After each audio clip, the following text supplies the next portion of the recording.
나는 한지은, 57살 종로 골목어기, 한옥의 대청을 반으로 마감 만든 작은 한복 작업실에서 하루의 대부분을 보낸다. 겨울이 채 가시지 않은 공기 속에서도 다다미 위로 햇살이 길게 흘러와 배를 따뜻하게 덮는다. 나의 하루는 단순하다. 아침에 창을 열고 물을 끓여 보리차를 우려내고 제단대 위에 오늘 손댈 비단을 가지런히 펼친다. 바늘은 언제나 부드럽게 움직이지 않는다. 한 번의 망설임, 한 번의 호흡이 고스란히 옷감 위에 남는다. 나는 그 느린 흔적들을 모아 한 벌의 옷을 만든다. 혼자 지낸 지 10년이 넘었다. 이혼 후 아이들은 각자 가정을 꾸렸고 연락은 성실했지만 방문은 드물었다. 나도 굳이 더 바라지 않았다. 사람의 빈자리는 시간이 지나면 빈칸의 모양을 유지한 채 삶 속에 고정된다. 슬픔도 그리움도 생활의 결로 바뀌어 손끝에 쌓인다. 누군가 내게 외롭냐고 묻는다면 나는 웃으며 말할 것이다. 외로움도 습관이 되면 하루의 하나의 장식처럼 보일 때가 있다고. 그날도 평소처럼 흰 저고리에 동정을 갈아 끼우고 있었을 뿐이다. 전화가 와서 받아보니 문화재단에서 연락이었다. 전통복식과 현대생활을 주제로 한 소규모 자담회가 종로구청 강당에서 열린다며 동네 장인을 대표해서 작품 몇 벌과 제작 과정을 소개해달라고 했다. 나는 망설였지만 동네에서 무료로 한복 바느질을 배우던 할머니들 눈망울이 떠올랐다. 그분들의 작품을 보여주는 것도 내 일이라 여겨 참석하기로 했다. 좌담회는 생각보다 잘 꾸려져 있었다. 무대 한쪽에 작은 고가구와 자개장, 다른 한쪽에는 제단대와 인두, 가위가 정갈하게 놓였다. 나는 검은 장옷 위에 흰 속저고리를 걸쳐 입고 보자기처럼 천을 접어 바느질에 첫 손을 보여주었다. 사람들은 고요했다. 나는 손끝으로 옷의 숨을 들고 나는 법을 이야기했다. 잘 만들어진 한복은 착용자의 호흡과 함께 품이 움직인다. 라고. 그때 그가 들어왔다. 문이 조심스럽게 닫히는 소리와 함께 구두굽이 마루에서 작게 울렸다. 나는 눈을 들었고 관객들 사이로 길을 내며 다가오는 한 남자를 보았다. 새치가 조금 섞인 검은 머리를 뒤로 슬쩍 넘기고 차콜색 코트를 무심하게 걸친 눈빛이 깊은 사람이었다.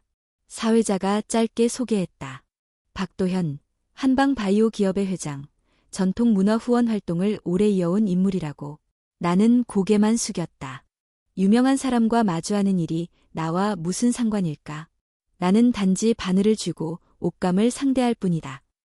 그러나 그의 자리는 우연히도 바로 내 데모 테이블 정면이었다. 바늘이 지나갈 때마다 그의 시선이 따라왔다. 마치 바느질의 박자에 맞춰 그의 호흡도 길어졌다가 짧아지는 것 같았다. 마음이 괜히 어색해졌다. 손이 떨리는 것은 아니었지만 실이 천 위에서 조금 더 천천히 움직이는 것을 나 자신이 명확히 느꼈다. 좌담이 끝나고 작은 전시를 보러 사람들이 흩어졌다. 그는 내 작업대 앞에서 멈췄다. 나는 습관대로 먼지를 털며 그를 맞았다. 오늘 보여주신 손 놀라웠습니다. 그의 목소리는 낮고 끝이 약간 낮게 떨어졌다. 한복은 선과 여백이 전부라고 생각했는데 선 사이를 묶어주는 보이지 않는 매듭도 있다는 걸 처음 알았습니다. 나는 대꾸를 골랐다. 옷은 입는 사람이 완성시키죠. 저희는 그저 그 사람의 숨과 몸을 기다려주는 옷을 만드는 것뿐입니다. 그가 미소 지었다. 기다려주는 옷이라. 좋은 말입니다.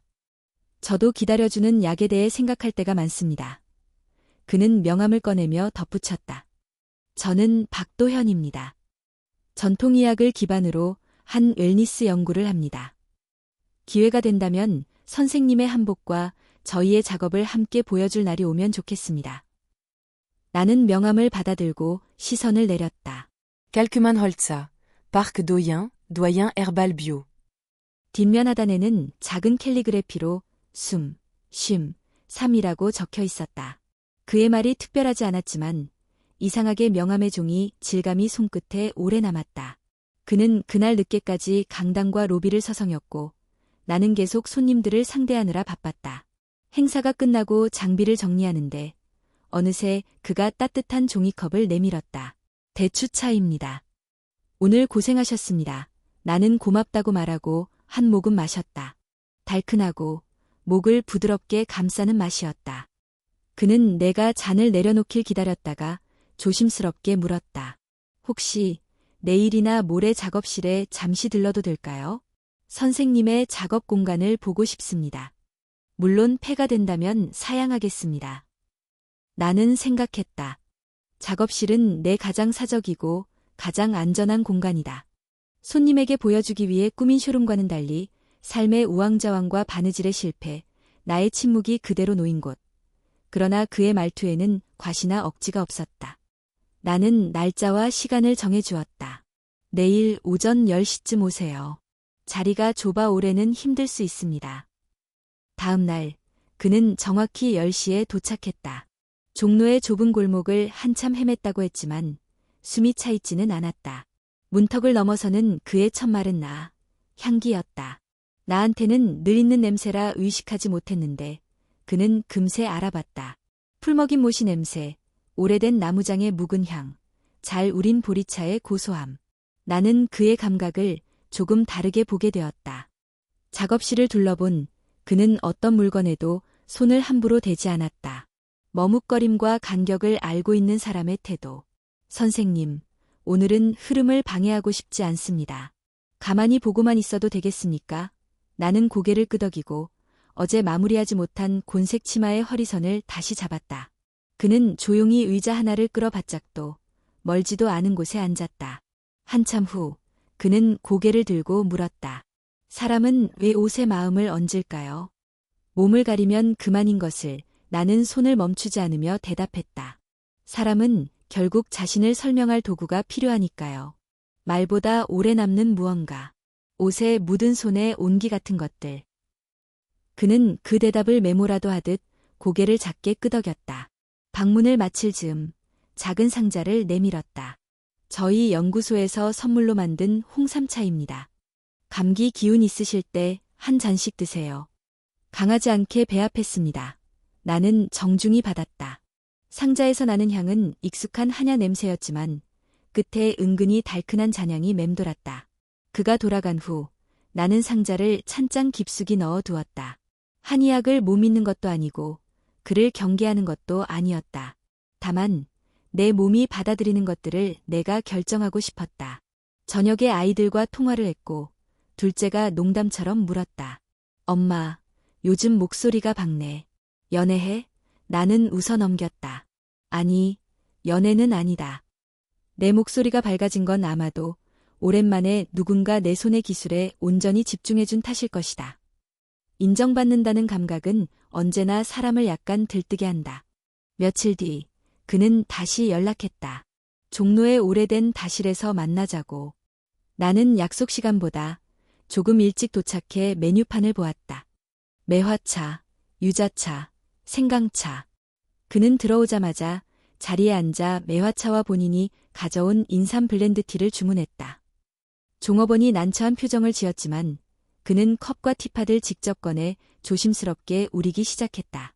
전통 인삼과 감초, 구기자의 백꽃을 아주 약간. 향이 독하지 않고 손이 오래 움직이는 분들에게 좋습니다. 그는 그렇게 설명했다. 나는 그가 내게 권한 잔을 들어 향만 맡았다.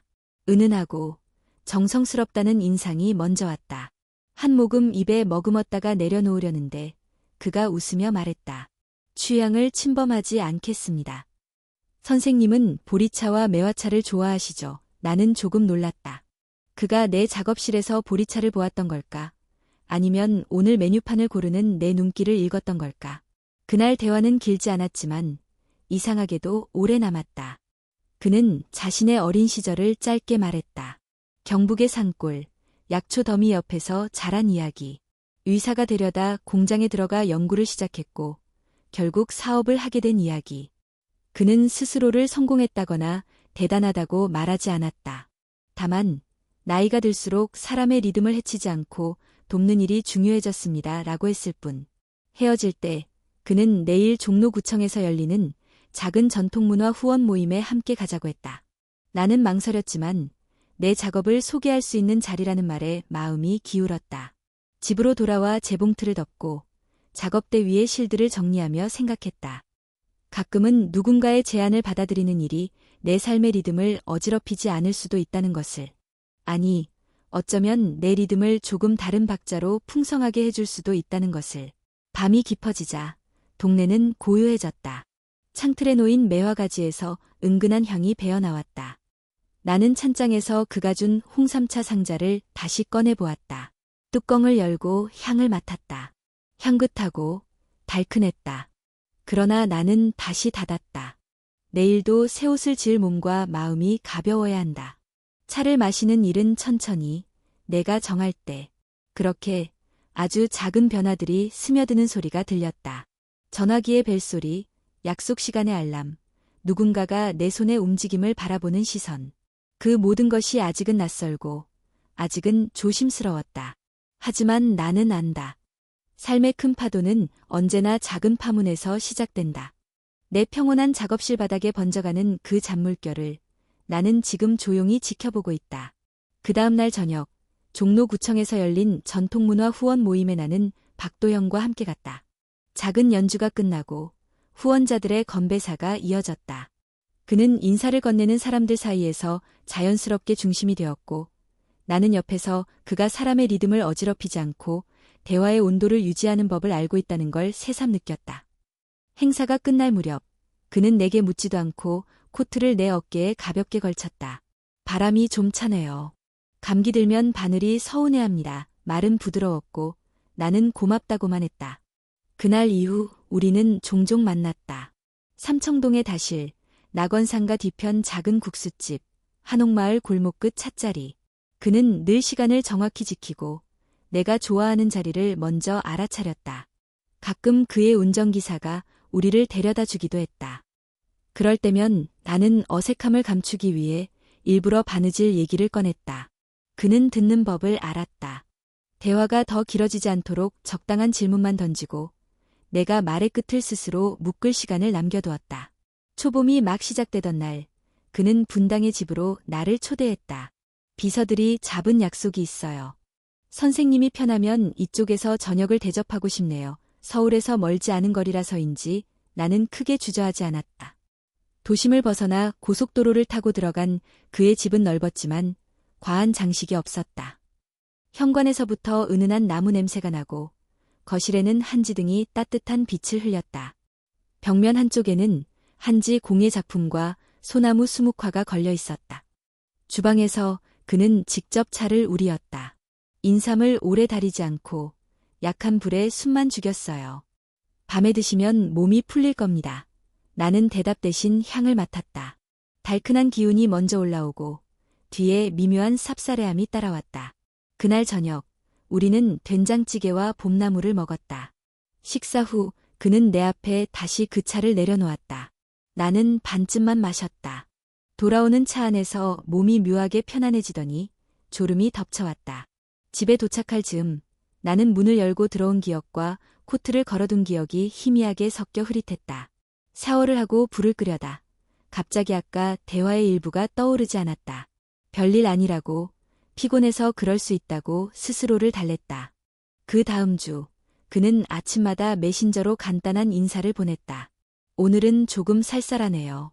따뜻한 차 한잔 하세요. 어떤 날은 내 작업실에 들러 점심을 먹고 갔다. 그는 내 움직임의 틀을 바꾸려 들지 않았다. 다만 차마는 그가 가져온 것을 권했다. 상자에는 수면을 방해하지 않는 블렌드라는 문구가 붙어 있었다.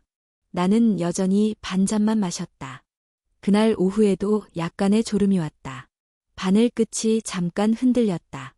작업실에 오던 할머니들이 눈치를 챘다. 지은 씨, 오늘은 기운이 좀 없네. 나는 웃으며 말했다.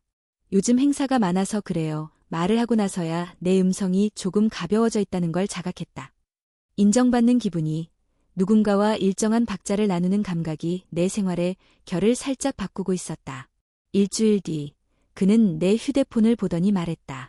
이 모델 오래되었네요. 배터리도 빨리 닳죠? 연구소에서 쓰던 공기계를 하나 드릴게요. 연락처 다 옮겨드리고 스팸 차단 기능이 잘 돼 있어서 편할 겁니다. 나는 고개를 저었다가 그의 손에 들린 새 기기의 깨끗한 화면을 보고 마음이 흔들렸다. 내 번호는 그대로였다. 그는 비서에게 연락처를 옮기게 하고 스팸 차단 설정을 강력으로 두었다. 요즘 이상한 전화 많아요. 선생님은 중요한 연락만 받으시면 돼요. 처음 며칠은 편했다. 광고 전화가 끊겼고 화면이 크니 사진도 보기 쉬웠다. 그러나 어느 날 동네 미숙 언니가 전화를 했다며 애 계속 통화 중이냐고 문자를 보내왔다. 나는 몰랐다. 또 어느 저녁 딸에게서 온 전화가 몇 번이나 부재중으로 남았다. 나는 먼저 걸었고 통화는 잘 됐다. 이상함을 마음속 깊이 넣어두었다. 우연일 수 있다.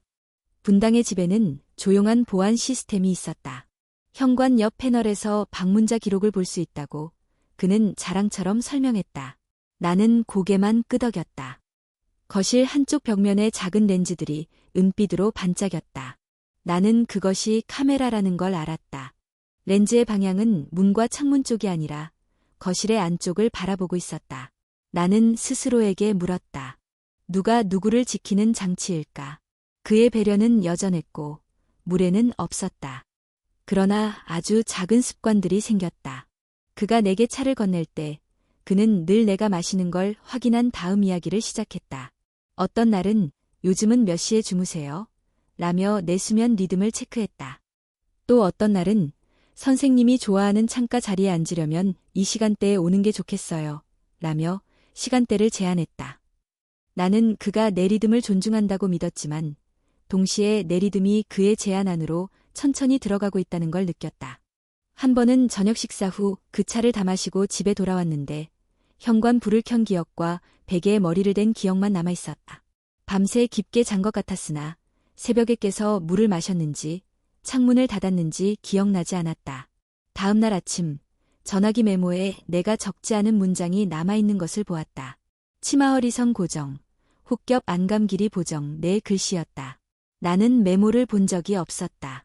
메모를 썼을 때의 감각이 없었다. 약간의 서늘함이 등줄기를 탔다. 이틀 뒤 그는 내 작업실 문 앞에서 작은 종이봉투를 내밀었다. 어제 연구소에서 새로 배합한 거예요. 카페인 거의 없어요. 손이 오래 움직이는 분들에게 맞춰서 만들었습니다. 나는 웃으며 받았다. 그가 돌아간 뒤 봉투를 열어 향만 맡고 찬장 깊숙이 넣었다. 그날 오후 나는 일부러 바느질을 오래 하지 않고 동네 시장을 천천히 걸었다. 사람들의 말소리, 생선 비린내, 과일의 새콤한 향이 선명했다. 나는 내 감각이 온전히 살아있다는 것을 확인하고 싶었다. 어느 저녁, 그는 종로에서 내 작업이 끝나길 기다렸다가 택시를 불렀다. 택시 안에서 그는 오늘은 정말 고생하셨네요. 라며 손수건을 건넸다. 한 번 사용감이 있는 첫 냄새와 아주 희미한 약초 냄새가 섞여 있었다. 선물 받은 겁니다. 선생님이 쓰시면 좋겠어요. 나는 대수롭지 않게 받았다. 집에 도착해 손수건을 만지작거리다가 이유 없는 불편함이 번졌다. 손수건을 빨아 널고 베란다 창문을 오래 열어두었다. 그 즈음 딸이 말했다. 엄마, 다음 주에 애들 데리고 엄마 보러 갈게. 나는 반가워하며 캘린더에 표시했다. 그런데 그 주의 중반, 그녀의 메시지가 늦게 도착하는 일이 생겼다. 내 답장도 그녀에게 한참 후에 전송되었다. 나는 전화를 걸어 잘 통화했고 모든 게 괜찮다고 말했다. 전화를 끊고 내 손에 남은 미세한 경직을 스스로 무시했다. 우연일 수 있다. 아직은. 분당 집에서의 또 다른 저녁, 그는 돌연 내게 운동화를 건넸다. 정원 산책길이 괜찮아요. 저녁 식사 후에 서너 바퀴 도시면 숙면하는 데 도움이 됩니다. 우리는 함께 걸었다. 정원길에는 작은 조명이 심어져 있었고 나무 그늘이 규칙적으로 늘어났다. 모퉁이를 돌 때마다 저 멀리 초록빛 점 하나가 깜박였다. 카메라의 표시등 같았다. 나는 모른 척했다. 그는 말했다. 예전에 어머니가 치매 초기에 조금 위험한 적이 있었어요. 그 후로 집 안쪽 동선도 안전하게 보강해놨죠. 그는 내 표정을 살폈다. 불편하실까요? 나는 고개를 저었다. 괜찮아요. 말은 그렇게 나갔지만 내 몸 어딘가가 아주 작게 움츠러드는 걸 느꼈다. 서울로 돌아오는 길, 그는 내게 차를 손에 쥐어주었다. 오늘은 반잔만, 그가 먼저 말하니 나는 웃으며 그럼 반잔만 하고 컵을 들었다. 그날 밤 나는 침대에 누워 천장을 오래 바라보았다. 졸음은 왔지만 잠들기 직전 낮의 여러 장면들이 조각난 채로 떠올랐다. 카메라의 작은 불빛, 늦게 도착한 메시지, 머뭇거리던 손수건. 나는 등을 돌려 누우며 스스로에게 말했다. 천천히, 내 리듬으로. 내일은 보리차만 마시자. 그리고 미숙 언니에게 먼저 전화를 걸자. 그렇게 다짐하고 눈을 감았다. 새벽녘, 한 번 깼다. 물을 마시러 일어나 창문을 닫았다. 그런데 다시 눕자 방금 내 동선이 흐릿해졌다. 나는 심호흡을 길게 했다. 내 몸에 들어오는 것들을 내가 정한다. 내 리듬은 내가 정한다. 그 생각을 몇 번이고 속으로 반복하며 나는 겨우 잠들었다. 다음 날 아침, 알람이 울리기 조금 전에 눈이 떠졌다. 낯선 피곤함이 목 뒤를 눌렀다. 부엌으로 가 물을 끓였다. 보리차만 우리였다. 전화기를 집어들고 미숙 언니에게 먼저 전화를 걸었다. 연결음이 길게 울렸다.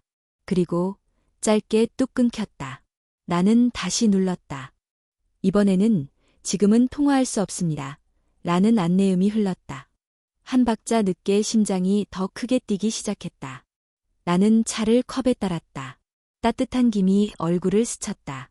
침착하게 나는 세 번째로 전화를 걸었다. 이번에는 연결되었다.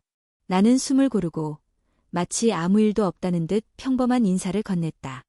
그리고 보리차를 한 모금 마셨다. 내 혀끝에서 익숙한 구수함이 살아났다. 내 리듬은 아직 내 쪽에 있었다. 하지만 아주 미세한 균열이 서서히 자라나고 있다는 예감도 함께였다.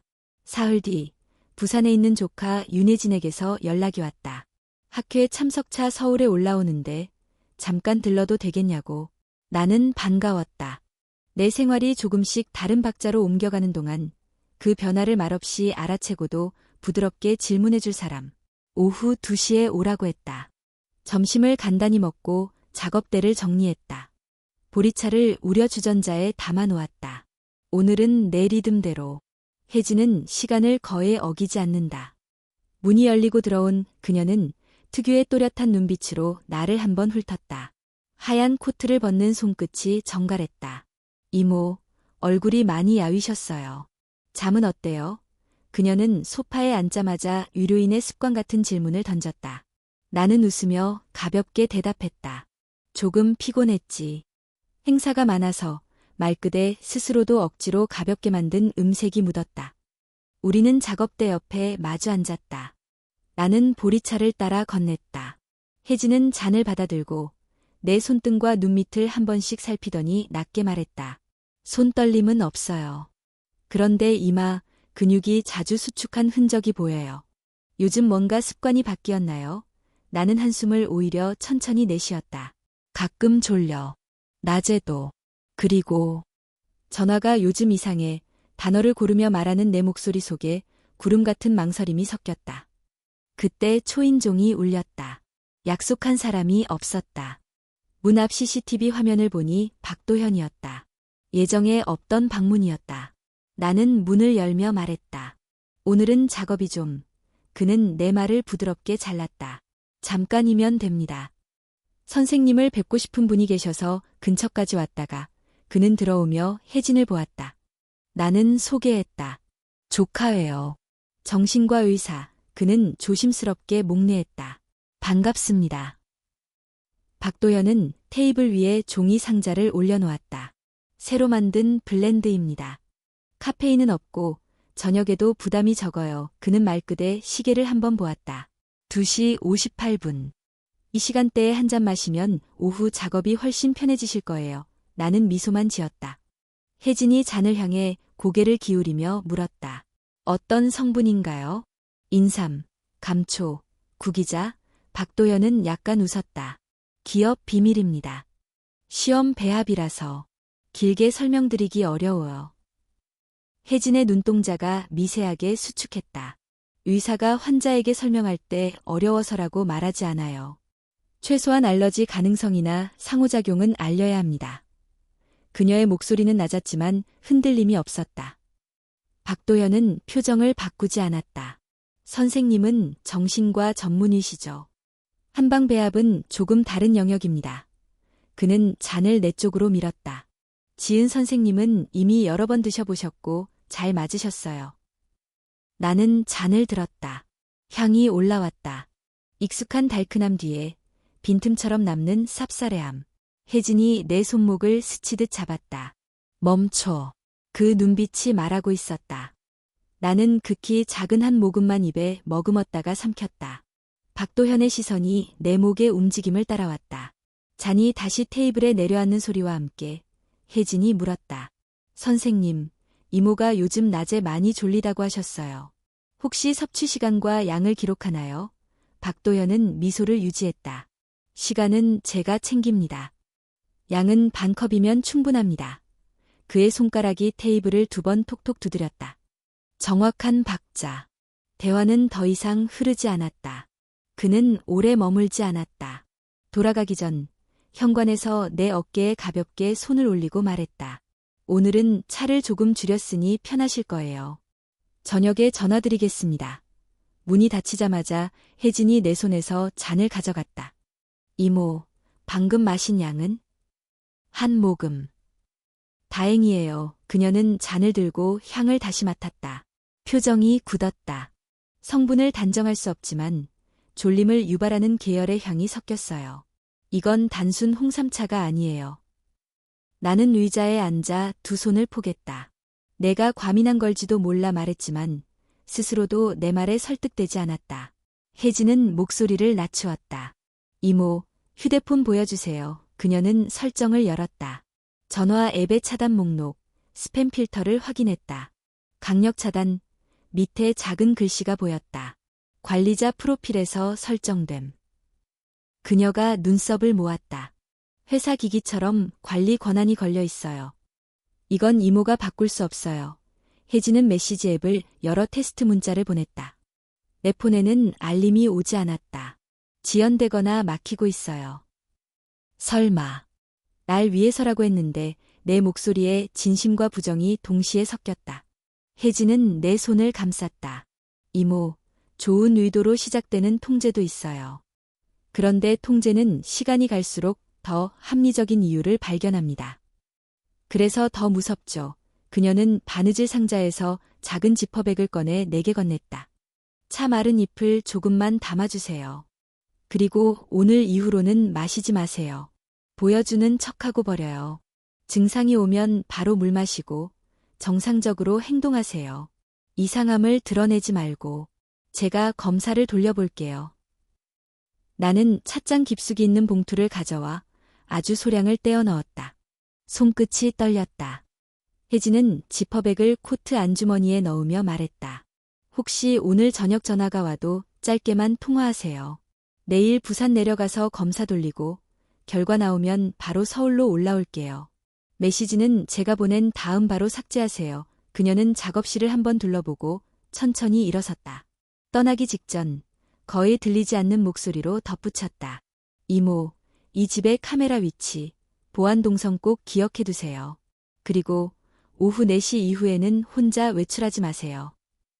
혜진이 나간 뒤 작업실은 갑자기 너무 조용해졌다. 나는 보리차를 다시 데워 한 모금 마셨다. 혀끝에 맴도는 구수함이 나를 붙잡았다. 바늘을 들어 몇 담을 더 놓으려는데 문밖에서 발소리가 났다. 복도 센서 등이 켜졌다 꺼지는 소리가 들렸다. 나는 바늘을 내려놓고 한지문을 닫았다.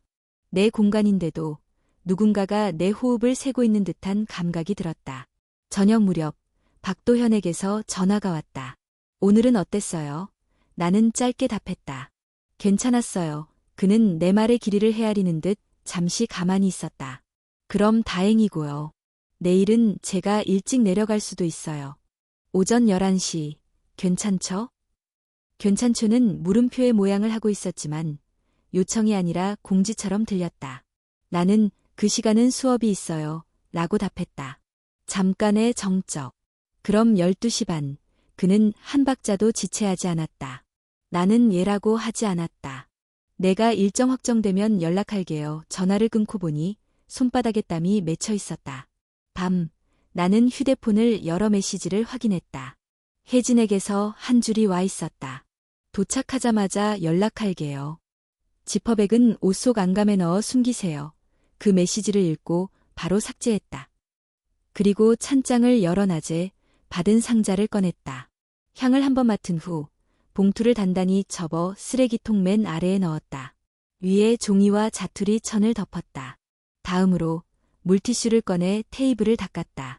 소소한 행동들이 내 공간의 경계를 다시 그렸다. 잠자리에 누웠을 때 머리맡에서 작은 진동이 울렸다. 모르는 번호였다. 받으려던 순간 알림이 사라졌다. 이틀 전부터 몇 번 그랬던 것처럼 나는 휴대폰을 옆으로 밀어두고 어둠 속에서 숨을 고르게 했다. 살짝 눈을 감았다가 떴다. 천장의 모서리가 아직은 익숙했다. 나는 스스로에게 말했다. 나의 리듬, 나의 공간. 내일은 방문을 반만 열어두자. 그리고 나대만 사람을 들이자. 다음 날 아침, 예정에도 없던 비가 내렸다. 창틀을 타고 떨어지는 빗물이 길게 선을 그렸다. 나는 커튼을 반쯤 걷고 작업대에 앉았다. 바늘귀에 실을 통과시키며 시간의 박자를 내 몸에 다시 맞췄다.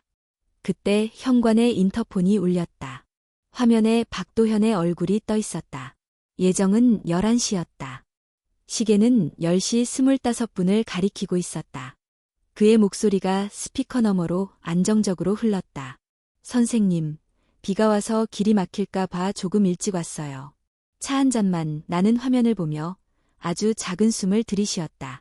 혜진의 말이 머릿속에서 선명하게 되살아났다. 이상함을 드러내지 말고 정상적으로 행동하세요. 나는 인터폰의 문 열림 버튼을 누르지 않았다. 대신 마이크를 켰다. 지금은 학생이 있어요. 끝나면 연락드릴게요. 거짓말이었다. 거짓말은 내 입에서 좀처럼 굴러가지 않았다. 그러나 거짓말은 내 공간을 지키기 위한 마지막 손바느질 같았다. 잠시 정적이 흘렀다. 화면 속 그의 얼굴이 아주 조금 일그러졌다가 다시 평온해졌다. 그럼 기다리겠습니다. 주차장에 있을게요. 화면이 꺼졌다. 내 심장은 바느질 빠금질처럼 빠르게 뛰었다. 나는 창밖의 빗줄기를 따라 눈을 내렸다. 오늘은 내 리듬으로 버텨야 한다. 그리고 오후엔 혜진이 서울에 도착할 것이다. 비는 오후 내내 그치지 않았다. 인터폰 너머로 주차장에서 기다리겠다. 던 그의 말은 오래 잔향처럼 머물렀다. 나는 일부러 바늘을 천천히 움직였고 중간중간 작업 노트를 적었다. 평소와 다름없다는 시그널을 내 공간에 남기는 일, 그게 지금 내가 할 수 있는 최선이었다. 2시 40분쯤 혜진에게서 메시지가 왔다. 서울역 도착. 3시 반쯤 갈 수 있어요. 오늘은 가볍게 보고만 나갈게요. 그 짧은 문장만으로도 어깨에 붙어있던 무게가 반뼘쯤 내려앉는 느낌이었다. 3시 조금 전 인터폰이 다시 울렸다. 화면에 박도현의 얼굴이 비쳤다. 차가 막혀서 오래 못 있을 것 같네요. 잠깐 올라가도 될까요? 목소리는 여전히 안정적이었다. 나는 다시 거절해야 했다. 수업이 막 시작했어요. 오늘은 어려워요. 한 박자 침묵 뒤. 그럼 다음에 화면이 꺼지자마자 창문 틈으로 주차장을 내다봤다. 그의 검은 세단이 천천히 빠져나갔다. 빗줄기가 와이퍼에 부서지는 동안 나는 손을 떼지 못하고 창틀을 잡고 있었다. 심장이 박음질하듯 뛰었다. 버텨냈다. 아주 작은 한 땀. 3시 반 조금 넘어 혜진이 왔다. 젖은 코트를 벗으며 방안을 한번 훑어본 그녀는 소리 낮춘 목소리로 말했다. 간이 시험에서 진정 성분 반응이 나왔어요. 항히스타민 유도체와 지레 계열이 같이 잡혀요. 정확한 건 분석실에 맡겼고요. 결과 나오면 바로 공유할게요. 그녀는 손가락으로 내 책상 모서리를 두드리며 말을 이었다. 증거가 필요해요. 가능하다면 성분이 적힌 그 사람이 쓰는 문서나 배합 노트, 어떤 형태든 사진으로요. 무리하지는 말고. 나는 머리를 끄덕였다. 오늘 저녁 분당 집에서 식사를 하자고 했는데 거절했더니 오전에 기습적으로 오려 하더라고. 이제는 내가 시간을 정해야겠어. 혜진은 고개를 끄덕이며 짧게 당부했다. 오늘 밤이라도 기회가 오면 사진만. 원본은 그 자리에. 그리고 전송했으면 바로 삭제. 내 메시지들도 읽고 바로 지워요. 잠깐의 침묵이 흐른 뒤 그녀는 내 손을 꼭 잡았다. 이모, 이건 이모 혼자만의 일이 아니에요. 누군가의 다음을 막는 일이기도 해요. 그 말이 내 안쪽으로 깊게 내려앉았다. 혜진은 오래 머물지 않았다. 비가 잦아들 틈을 타 조용히 돌아갔다. 저녁 무렵 박도현에게서 전화가 왔다. 오늘은 연구소 일이 일찍 끝났습니다. 간단히 국수라도 먹고 가시죠. 근처에 괜찮은 집이 있어요. 평소라면 내 공간으로 오자는 말을 했겠지만 오늘 나는 일부러 그의 제안을 수락했다. 분당 집으로 향하는 길에 기회가 있다면 그것을 잡을 생각이었다. 내 가방에는 오래전부터 쓰던 작은 태블릿이 들어있었다. 셀룰러 기능은 없지만 카메라는 멀쩡했다. 와이파이가 잡히면 전송도 가능할 것이다. 가방을 닫으며 나는 손끝으로 실핀을 하나 더 챙겼다. 키와 비슷한 크기였다. 그의 집은 비가 그친 뒤에 습기를 머금고 있었다. 현관을 지나 거실로 들어서자 그가 익숙한 동작으로 조명을 낮추었다. 눈이 편해야 밤에 덜 피곤하죠. 주방에서 다시 인삼향이 났다. 오늘은 아주 연하게 그는 웃으며 잔을 내려놓았다. 나는 잔을 조금 옆으로 밀어둔 채 먼저 국수를 먹죠라고 말했다. 식탁에 앉아 젓가락을 드는 사이 그의 휴대전화가 울렸다. 화면을 잠깐 본 그는 표정을 굳혔다. 원료 입고에 문제가 생겼네요. 잠깐 통화 좀. 통화는 길지 않았다. 그러나 끝나자 그는 재빨리 재킷을 걸치며 말했다. 창고에 바로 가봐야 할 것 같습니다. 30분이면 돌아오죠. 선생님은 거실에서 조금만 기다리세요. 출입문이 닫히는 소리, 차가우면서 건조한 공기가 드르륵 스며들었다. 주차장으로 내려가는 엘리베이터가 움직이는 소리가 멀어졌다. 집안이 고요해졌다. 나는 자리에서 일어나 거실과 복도의 카메라 위치를 확인했다. 렌즈의 각도, 초록 점의 깜박임 간격, 익숙한 침묵 대신 사물들의 배치가 낯설게 느껴질 정도로 내 심장은 커졌다. 복도 끝, 그의 서재문 앞에 섰다. 늘 잠겨있던 그 문이 오늘은 아주 조금 열려 있었다. 문틈으로 조용히 숨을 죽였다. 귀를 대니 아무 소리도 없었다. 나는 문을 밀었다. 내부는 가늠한 대로 정돈되어 있었다. 책장에서 약학, 생화학, 전통의학 책이 기둥처럼 서 있었고 한쪽 벽엔 철제 캐비닛이 있었다. 회색, 병원 수납장의 차가운 빛. 우선 책상 서랍부터. 첫 번째 서랍에는 문구류와 메모지, 동전 몇 개. 두 번째에는 회사 자료와 후원 명단 파일. 세 번째 서랍을 열자 바닥면에 얇은 테이프가 반짝였다. 손톱으로 가장자리를 들어 올리니 작은 열쇠 하나가 나왔다. 손바닥에 올려보니 캐비닛의 키와 닮은 모양이었다. 심장이 한번 크게 쿵 내려앉았다. 나는 방 안쪽의 카메라를 한 번 더 확인했다. 서재에는 없었다. 문을 살짝 닫는다. 손등에 식은땀이 배었다. 열쇠를 캐비닛의 키홀에 넣었다. 딸깍. 너무 큰 소리가 난 것처럼 느껴졌지만 집은 여전히 고요했다. 문을 열자 파일이 정렬되어 있었다. 등 스파인마다 검은 펜으로 이름과 연도가 적혀 있었다.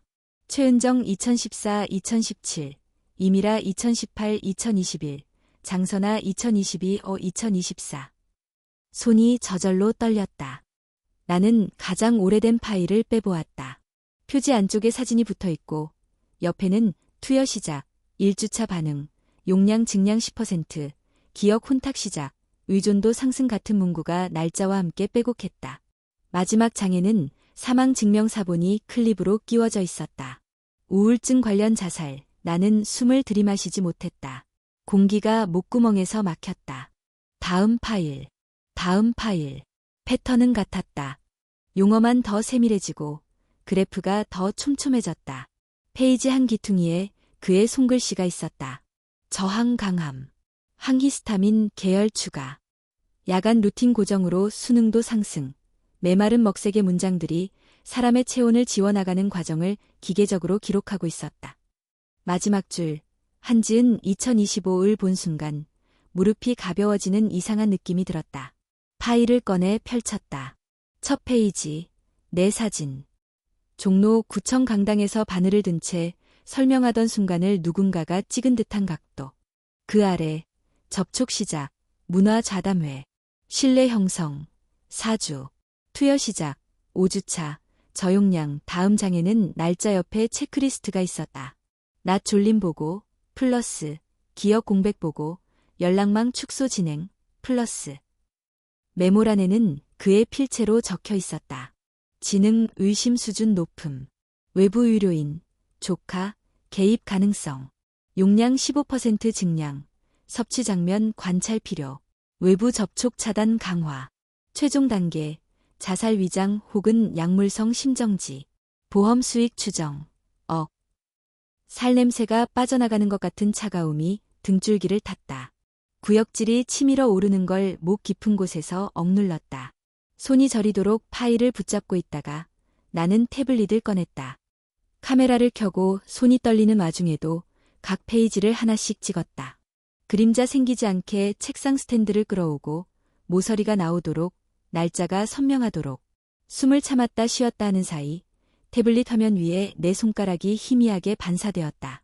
마지막 페이지까지 찍고 내 이름이 적힌 표지를 다시 당겨 찍었다. 태블릿의 공유 버튼을 눌러 혜진에게 보냈다. 전송바가 느리게 움직였다. 와이파이 표시가 약하게 떴다. 나는 다시 한번 보냈다. 이번에는 전송된 표시가 떴다. 곧바로 혜진에게서 푸른 작은 말풍선 하나가 왔다. 받음. 백업 중. 그 자리 원상복구. 나는 파일을 제자리로 넣고 모서리를 바르게 맞추었다. 캐비닛 문을 닫고 키를 뺐다. 원래 붙어있던 테이프 자리에 다시 붙이려다 테이프의 끈끈이가 약해져 있는 걸 보고 서랍 안쪽 벽면 위쪽에 조심스럽게 테이프를 덧붙여 고정했다. 서재의 문을 내가 들어왔던 각도만큼 열어두었다. 방 안의 공기가 다시 무표정해졌다. 거실로 나오는 순간 현관 쪽에서 엘리베이터 소리가 들렸다. 타이어가 젖은 바닥을 지나는 소리, 카드키가 찍히는 소리, 문이 열리는 기척. 나는 소파로 성큼 가서 앉았다. 숨을 길게 쉬고 턱을 풀었다. 그가 들어왔다. 조금 늦었죠. 금방 정리됐습니다. 그는 외투를 벗으며 나를 보았다. 차는 아직 안 드셨네요. 식곤증 올까 봐 아껴둔 건가요? 농담처럼 가볍게 던진 말 나는 잔을 들어 아주 얇게 입술만 적셨다. 이제 마실게요. 그는 내 목의 움직임을 눈동자로 따라왔다. 시선이 목에서 잔으로, 잔에서 내 눈으로 다시 올라왔다. 미세한 미소. 휴대폰이 조용히 떨렸다. 가방 속 태블릿과 다른 진동. 나는 시선을 들지 않았다. 그는 부엌 쪽으로 걸어가며 말했다. 저녁은 내일로 미루죠.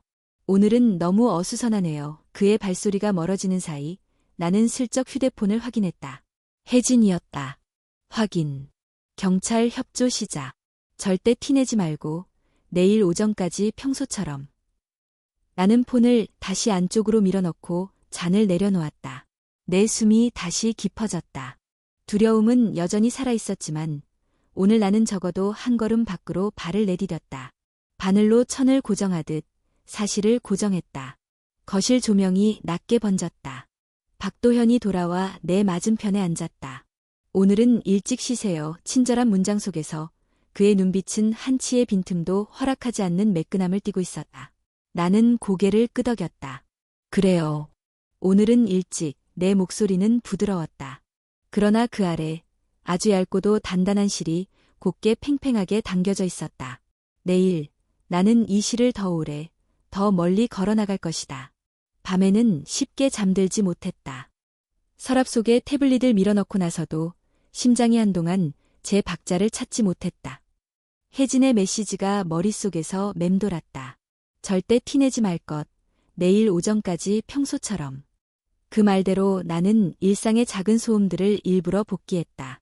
주전자 끓는 소리, 바늘이 시접을 넘을 때 나는 마찰음, 현관 센서 등의 지연점 등. 익숙한 것들을 마음속에 켜두니 겨우 눈꺼풀이 내려갔다. 아침 8시가 조금 넘자 휴대폰에 메시지가 떴다. 박도현이었다. 오늘은 작업실 쪽으로 들르겠습니다. 아침은 드셨죠? 곧이어 초인종이 울렸다. 약속보다 이른 시각. 나는 인터폰으로 대답했다. 조금만 기다리세요. 찻장을 열어 보리차를 덜어 따뜻하게 데웠다. 내 컵과 손님 컵을 따로 놓고 테이블의 자리도 늘 앉던 위치로 맞췄다. 평소처럼.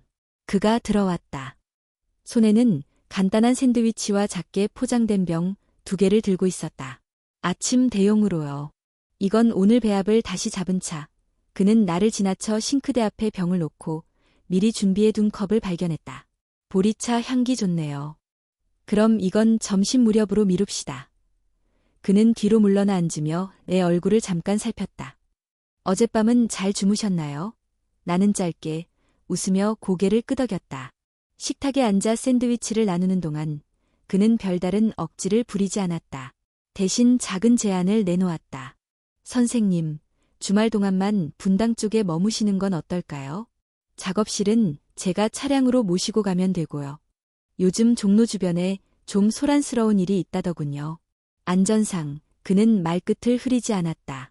나는 차분하게 거절했다. 주말엔 수강생들이 많이 와요.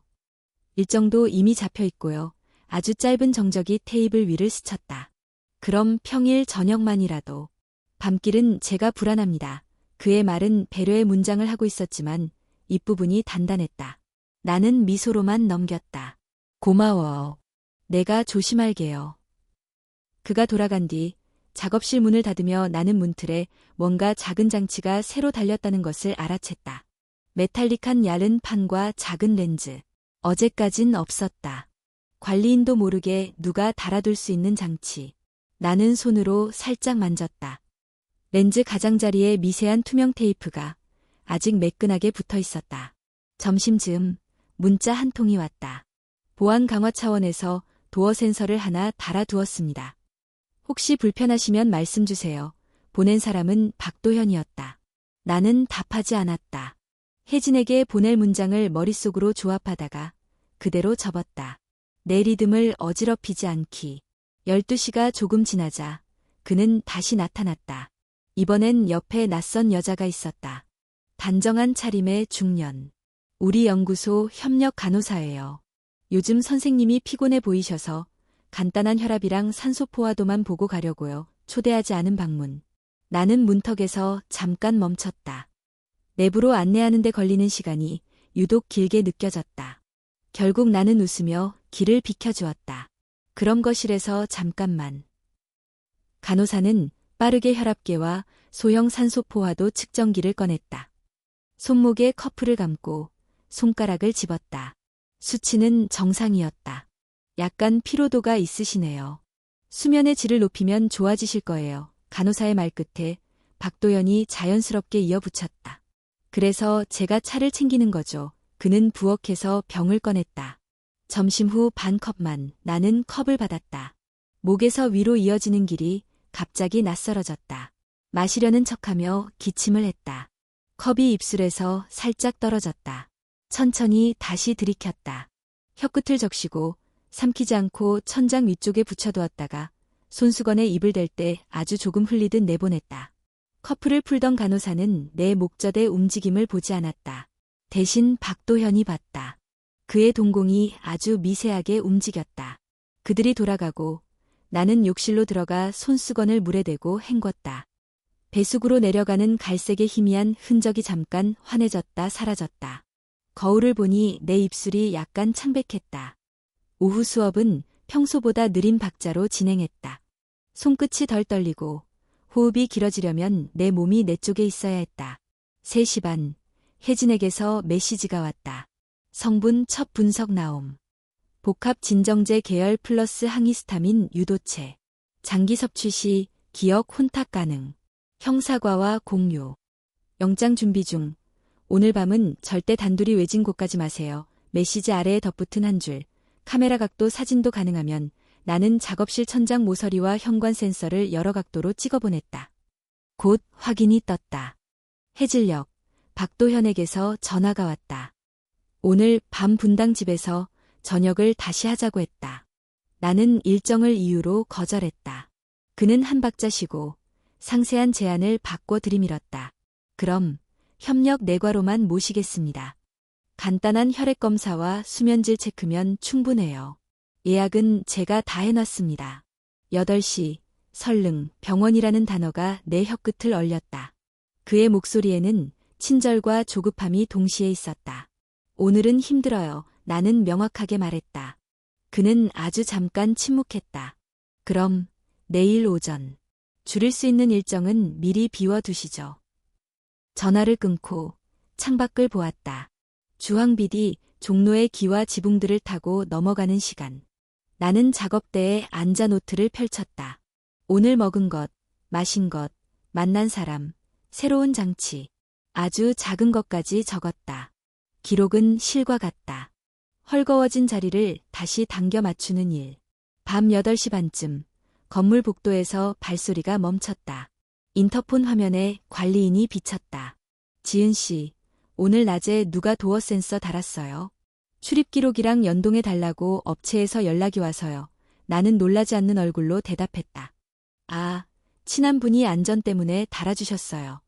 연동은 보류하고 싶어요. 관리인은 고개를 끄덕였다. 알겠어요. 요즘 이런 거 많아서 조심해요. 10분 후 현관 앞 발자국이 또 한 번 섰다. 이번엔 아무도 벨을 누르지 않았다. 센서 등만 켜졌다 꺼졌다. 누군가가 내 문 앞에 공기를 들었다 놓는 것처럼. 나는 문 안쪽의 의자를 끌어다 댔다. 작은 버팀목. 문 너머에서 인기척이 사라질 때까지 나는 바늘을 들어 한 땀 한 땀 허리 고정을 다시 떠올렸다. 바느질은 기다림의 기술이다. 내 호흡을 실의 장력에 맞춰 붙들어 매는 일. 10시가 넘어서야 휴대폰이 떨렸다. 혜진이었다.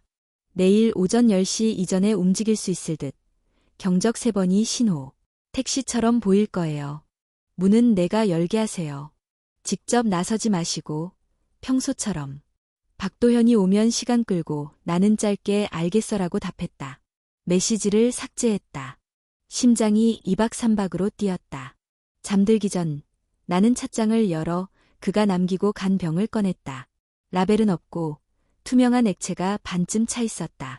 뚜껑을 열면 달큰한 향이 이내 퍼질 터였다. 나는 열지 않았다.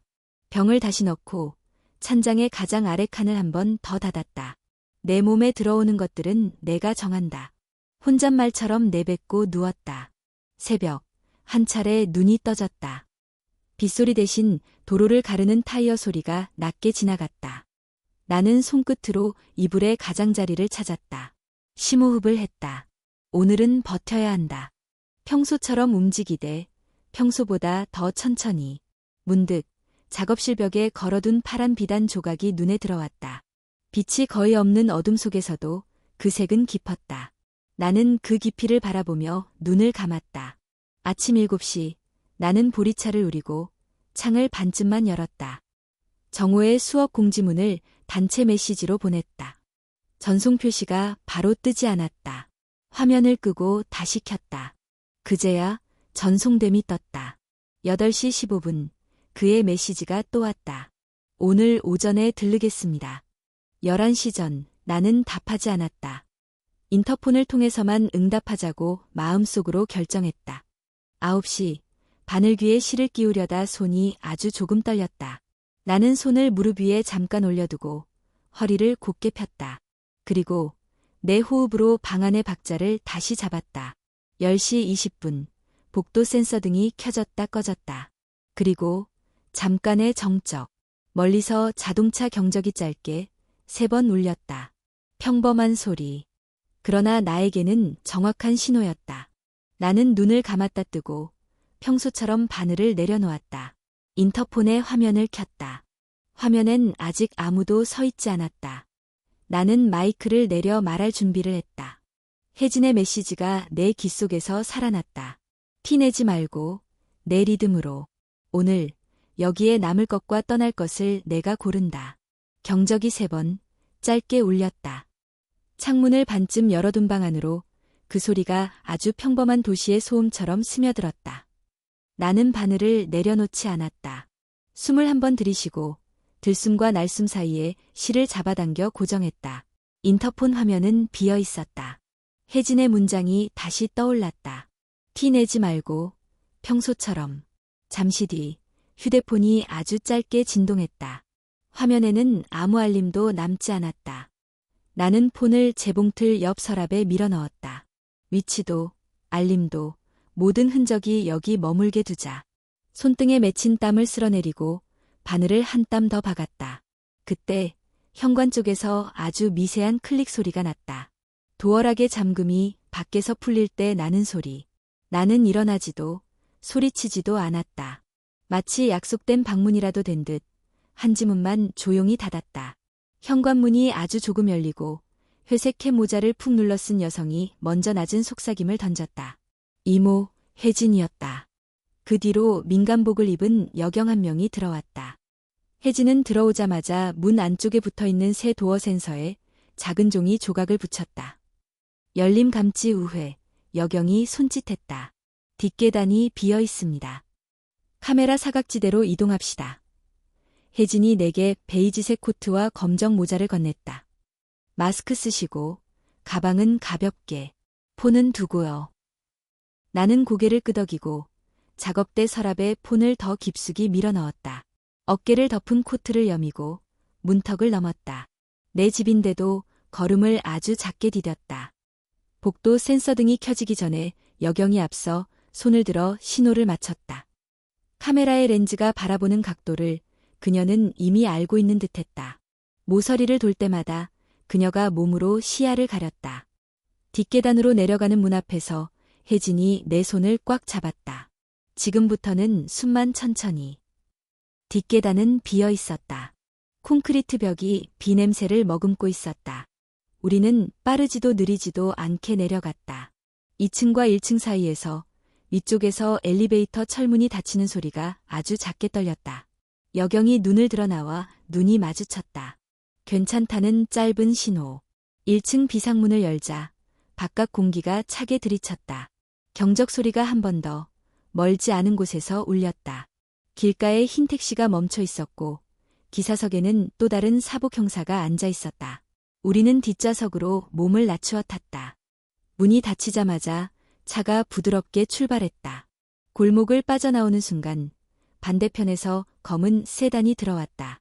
와이퍼가 비를 걷어내며 헤드라이트가 내 시야를 스쳤다.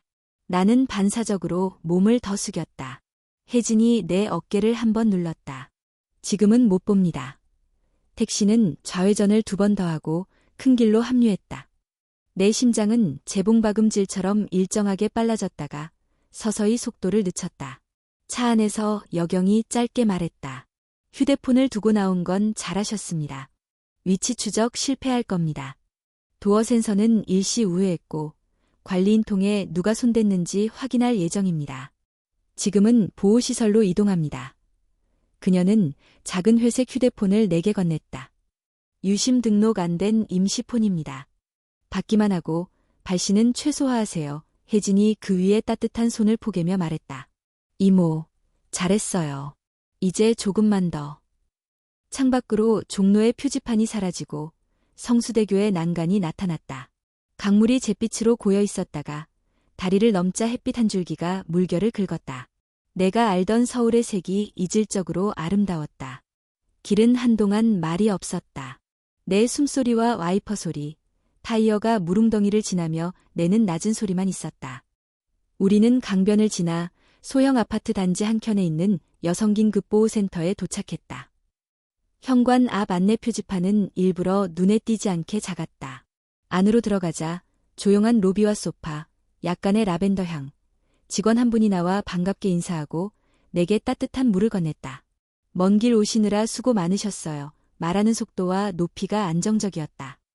그런 말투는 사람의 심장을 천천히 내려앉게 한다. 작은 상담실로 들어가자 여경이 기본 설명을 했다. 여기서는 신분 비공개, 출입 통제, 외부 통신 제한됩니다. 조카분은 긴급가족으로 등록할게요. 오늘은 간단한 사실 확인만 하고 자세한 진술은 담당 형사와 내일 진행하겠습니다. 나는 고개를 끄덕였다. 혜진이 내 손을 여전히 놓지 않고 앉아 있었다. 손바닥에 열이 비로소 전해졌다. 직원이 혈압과 맥박을 재고 따뜻한 미역국과 밥을 가져왔다. 숟가락을 드는 손이 처음엔 떨렸지만 3숟갈쯤 지나자 목구멍이 열리는 느낌이 들었다. 몸에 들어오는 것을 내 쪽에서 허락하는 감각. 나는 그 느낌을 오래 붙잡았다. 식사가 끝나자 담당 형사가 들어왔다. 중년의 여성, 말수가 적었다. 사진은 받았습니다. 백업했고 영장 신청은 들어갔습니다. 오늘 밤이나 내일 새벽에 분당주택 압수수색과 체포가 동시에 들어갈 가능성이 큽니다. 선생님은 이곳에서 대기하시고요. 그가 지금 제 작업실에 갈 수도 있어요. 내가 말했다. 형사는 고개를 끄덕였다. 건물관리인과 순찰팀이 알림을 받았습니다. 연락 시도는 저희가 모니터링할 겁니다. 폰을 두고 오신 것도 도움이 됩니다. 중요한 건 선생님이 직접 대응하지 않는 겁니다. 그 말에 나는 안도의 숨과 함께 억눌러 둔 울음이 목까지 올라왔다. 눈물이 떨어지기 전에 혜진이 조용히 휴지를 건넸다. 이모, 울어도 돼요. 나는 고개를 저었지만 눈물이 이미 손등 위로 떨어졌다. 울음은 오래가지 않았다. 바느질처럼 울음도 일정한 길이에 맞춰 끊어내야 했다. 형사가 잠시 나가자 혜진이 낮게 속삭였다. 사진들 정말 선명했어요. 이모가 그 자리에서 해낸 거예요. 무서웠어. 내가 말했다. 내 목소리가 낯설 정도로 가늘었다. 혜진이 고개를 끄덕였다. 무서운 게 당연해요. 그런데 이모가 그 무서움 위에서 움직였잖아요. 그녀의 말은 사실을 확인하는 듯 담백했다. 오후가 깊어지자 우리는 보호시설의 작은 방으로 옮겼다. 침대가 2개 있고 창밖으로는 회색 담장과 그 위로 자란 은행나무 가지가 보였다. 나는 창문을 아주 조금만 열었다. 바깥 공기가 얇게 스며들었다. 방 안은 고요했고 고요는 내 호흡에 맞춰 조금씩 넓어졌다. 그때 보호시설 내선 전화가 짧게 울렸다. 직원의 목소리가 스피커로 들렸다. 윤혜진 보호자님, 분당 쪽에서 연락이 왔습니다. 대상자가 방금 주택으로 귀가했고 추가 이동이 없습니다. 야간에 팀 투입 예정입니다. 혜진이 고개를 끄덕였다. 알겠습니다. 전화가 끊기자 나는 베개에 기대어 천장을 보았다. 어제 밤 분당 집의 서재 조명이 낮게 깔리던 장면이 떠올랐다. 철제 캐비닛의 차가운 표면, 파일의 크림색 종이, 검은 펜 글씨. 모든 것이 지금 이 방의 라벤더 향 사이에서 멀어지는 느낌이 들었다. 그러나 완전히 사라지지 않았다. 아직 끝나지 않았다. 해가 기울 무렵 형사가 다시 들어와 몇 가지 실무적인 확인을 했다. 선생님, 저녁 이후엔 전화와 방문이 제한됩니다. 밤중에 혹시라도 지인이 찾아와도 응대하지 마세요. 내일 오전 상황 보고 후 1차 진술 들어갑니다. 그녀는 내게 작은 노트를 건넸다. 표지에는 아무것도 쓰여 있지 않았다. 불안하면 떠오르는 것을 적으세요. 기록은 도움이 됩니다. 나는 노트를 받아들고 첫 페이지를 펼쳤다. 펜을 들자마자 손이 조금 떨렸지만 첫 문장은 또렷했다. 숨, 쉴, 시간 3단어를 적었다. 밤이 오자 보호시설의 복도에 가벼운 발소리가 드물게 지나갔다. 나는 침대 모서리에 앉아 혜진과 얼굴을 마주봤다. 내일 어떻게 될까 내가 물었다. 혜진은 내일 우리가 선택한 것들이 증거로 서고 누군가의 다음을 바꿉니다 라고 답했다. 그 말은 다짐이라기보다 확인처럼 들렸다. 불을 끄려는 순간 작은 휴대폰이 진동했다. 임시폰이었다. 번호 표시 없이 발신 제한만 떴다. 나는 화면을 바라만 보았다. 벨소리는 끝까지 울리지 않고 꺼졌다. 누구인지 굳이 생각할 필요가 없었다. 나는 폰을 천천히 뒤집어 놓고 라벤더 향 사이로 긴 호흡을 했다. 오늘 나는 나의 리듬을 지켰다. 내일 누군가가 문을 두드릴 것이다. 그 문을 여는 사람은 더 이상 내가 아닐 것이다. 이 불안을 바느질처럼 촘촘히 눌러 담으며 나는 조용히 눈을 감았다. 밤의 공기는 얇고 길었다. 보호시설의 작은 방 안에서 나는 누워있지도 완전히 앉아있지도 못한 채 반쯤 기댄 자세로 호흡을 세웠다. 벽시계가 초침으로 방의 울림을 잘게 자르는 동안 어제 적어둔 3단어를 다시 펼쳐보았다. 숨, 쉴, 시간. 펜끝으로 각각의 동그라미를 그리고 그 옆에 아주 짧게 덧붙였다. 숨은 길게, 실은 팽팽하게, 시간은 내 편으로. 자정이 조금 넘어 내선 전화가 한 번 울렸다. 직원의 고른 목소리가 스피커를 타고 들어왔다. 영장 발부 확인됐습니다. 분당 대상지 투입 준비 중이라고 합니다. 휴대전화는 무음으로 유지해주세요. 나는 고개를 끄덕였고 혜진도 같은 속도로 숨을 내쉬었다. 그녀가 내 옆 침대에서 몸을 반쯤 일으키며 물었다. 물 더 마실래요? 나는 고개를 저었다. 목은 마르지 않았고 마음만 마르고 있었다. 1시 반쯤 임시폰이 조용히 떨렸다. 암호 같은 단문이 도착했다. 이동. 곧이어 대기가 붙었다. 문자 2개의 간격만큼 마음이 흔들렸다. 분당주택의 현관, 그 천천히 낮아지는 조명, 철제 캐비닛의 차가운 표면과 검은 펜 글씨가 동시에 떠올랐다. 문, 손잡이, 키홀, 파일의 등, 내가 낮에 만졌던 것들이 한꺼번에 살갗에 닿았다 떨어졌다. 나는 손을 포개고 손가락을 한번 쥐었다 폈다. 팔꿈치 아래로 흐르는 피의 박자를 느꼈다. 2시 17분, 다시 진동, 접근. 뒤이어 고지후 진입. 영화에서나 들을 법한 문장이었다. 그러나 이것은 현실이고 나의 삶이 걸린 문장이었다. 혜진이 화면을 같이 보고 고개를 아주 작게 끄덕였다. 영장 집행 고지하고 들어갈 거예요. 절차대로 그녀의 목소리에 조금의 떨림도 없었다. 나는 그 담백함에 매달렸다. 2시 38분, 전원 차단. 내부 네트워크 분리. 나는 뜻을 알 수 있었다. 카메라와 센서를 무력화하는 절차. 내 머릿속에 남은 분당집의 조도와 카메라 위치들이 오는 종이 위 좌표처럼 켜졌다. 같은 시각, 또 다른 메시지. 문 개방 저지. 강제 개방. 도어락이 부서지는 낮게 깔린 금소금과 영장 집행 중입니다. 라고 외치는 목소리가 상상 속에서 겹쳐 들렸다. 상상임을 알면서도 내 심장이 그 소리에 반응했다. 3번째 진동은 길었다. 저항. 전자기기 파손 시도. 기록물 파쇄 시도. 나는 숨을 멈추었다. 손가락으로 시트를 한 뼘 쥐었다. 내 파일. 내가 찍은 사진들. 그러나 다음 줄이 곧바로 이어졌다. 현장 제압. 파쇄 중단. 금고 확보. 금고. 나는 몰랐던 단어가 끼어든 사실에 짧게 눈을 감았다. 내가 보지 못한 서랍과 벽, 바닥에 또 다른 숨김. 잠금 해제 시도 중. 혜진이 다른 쪽으로 고개를 돌렸다가 내게로 돌아왔다. 암호 풀리면 더 많은 게 나올 거예요. 3시 5분, 임시폰이 짧게, 확실하게 울렸다. 확보. 단어 하나뿐이었다. 나는 어깨에서부터 힘이 빠지는 것을 느꼈다. 하지만 같은 시간 또 하나의 메시지가 따라왔다.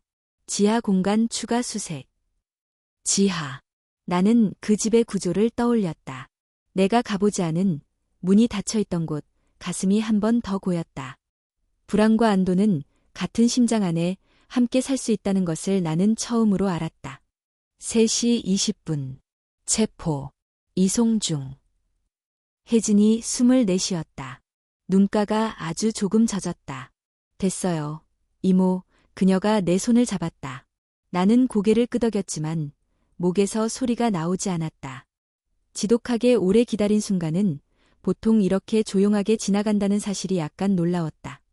나는 천장을 올려다보고 라벤더 향 사이로 아주 얇은 미소를 지었다. 끝이 아니라 어떤 시작의 관절 같은 순간. 직원이 방에 들어와 따뜻한 차를 한 잔 더 내주었다. 조금 더 쉬시고요. 새벽에는 다른 연락 없을 겁니다. 그녀가 나간 뒤 눈꺼풀이 나도 모르게 내려왔다. 아주 짧은 잠이 스쳤다. 꿈은 보이지 않았고 무게만 사라졌다. 아침 빛이 창틀 위로 얇게 걸릴 때 혜진의 폰이 먼저 울렸다. 형사의 메시지였다. 피의자 분당경찰서 유치장 입감. 오전 9시 30분 병원 체열 협조 요청. 혜진이 고개를 들었다. 이모, 병원 가요. 독성학 검사부터. 나는 세수를 하고 제공된 파카를 입었다. 거울 속의 내 얼굴은 여전히 창백했지만 눈동자는 전에 없던 색을 띠고 있었다. 기다림의 색보다는 선택의 색에 가까웠다. 병원은 분주했고 깨끗한 소독약 냄새가 비늘처럼 공기 위에 떠 있었다. 간호사가 이름을 확인하고 혈관이 잘 보이는 팔을 찾았다. 바늘이 들어갈 때 나는 의식적으로 숨을 들이마셨다. 의사는 절차를 설명했다. 일반 혈액검사와 함께 특정 진정제, 항히스타민 유도체를 타겟으로 분석할 겁니다. 모발 검사도 병행하면 장기 섭취 여부를 더 명확히 볼 수 있어요. 나는 고개를 끄덕였다. 금단 증상이 올 수도 있나요? 내 질문이 너무 빠르게 튀어나왔다. 의사는 담담했다. 용량과 기간에 따라 다릅니다. 어지럼, 불면, 불안이 올 수 있어요.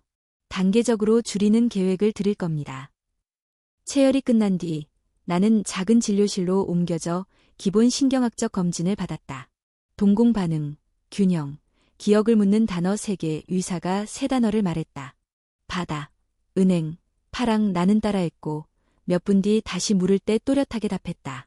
바다, 은행, 파랑. 내 안에서 조용히 무엇인가가 제자리를 찾는 느낌이 들었다. 의사가 미소를 지었다. 좋습니다. 휴식과 수분 섭취를 유지하세요. 오전 11시, 우리는 경찰서로 이동했다. 조사실이 아닌 증거보관실 옆 작은 방이 마련돼 있었다. 담당 형사가 서류 봉투를 하나 꺼내 내 앞에 펼쳤다. 사진이 여러 장 들어있었다. 철제 캐비닛, 파일에 등 내 이름이 적힌 표지, 그의 책상 위 라벨 없는 병들, 분쇄기의 입구에 걸린 반쯤 찢어진 종이. 이 중에서 보시고 아시는 것들 설명해 주세요. 나는 하나씩 가리키며 말했다. 이건 제가 봤던 파일입니다. 여기는 제 파일의 2번째 페이지였어요. 이 병은 집거실에 있던 것과 비슷해요. 라벨이 없었고 뚜껑에 마모된 자국이 있었어요. 형사가 빠르게 메모했다. 사진의 뒷부분에는 지하에서 나온 것들이 있었다. 가정용 같지 않은 건조기, 소형 혼합기, 팩 포장기. 몇 개의 유리병에는 대신 번호가 붙어 있었다. 형사가 설명했다. 라벨은 없었지만 성분 분석에 들어갔습니다. 컴퓨터와 서버에서는 배합 기록과 일정표가 나왔습니다. 피해자들 이름이 코드로 표시돼 있고 투여량과 반응 기록이 일치합니다. 형사는 잠깐 말을 멈추고 내 눈을 보았다. 피의자는 여전히 치료 목적이었다고 주장합니다. 환자들에게 도움이 되려 했다고요. 그의 말의 끝에서 나는 얇은 한숨을 내쉬었다. 오래전 그가 했던 문장과 같은 구조였다. 도움이란 말은 얼마나 쉽게 칼날이 되는지 그 형태를 나는 이제 알았다. 증언하실 수 있겠습니까? 형사가 물었다. 나는 고개를 끄덕였다. 할게요. 목소리가 갈라지지 않았다. 제가 본 것을 말하겠습니다. 제가 느낀 것까지. 형사는 고개를 끄덕였다. 그게 가장 중요합니다. 조사가 끝나고 보호시설로 돌아오는 길, 혜진이 창밖을 가리켰다. 강 위로 바람이 불고 물결이 거슬러 올라가는 순간들이 작게 반짝였다. 이모, 오늘 잘했어요. 나는 짧게 웃었다.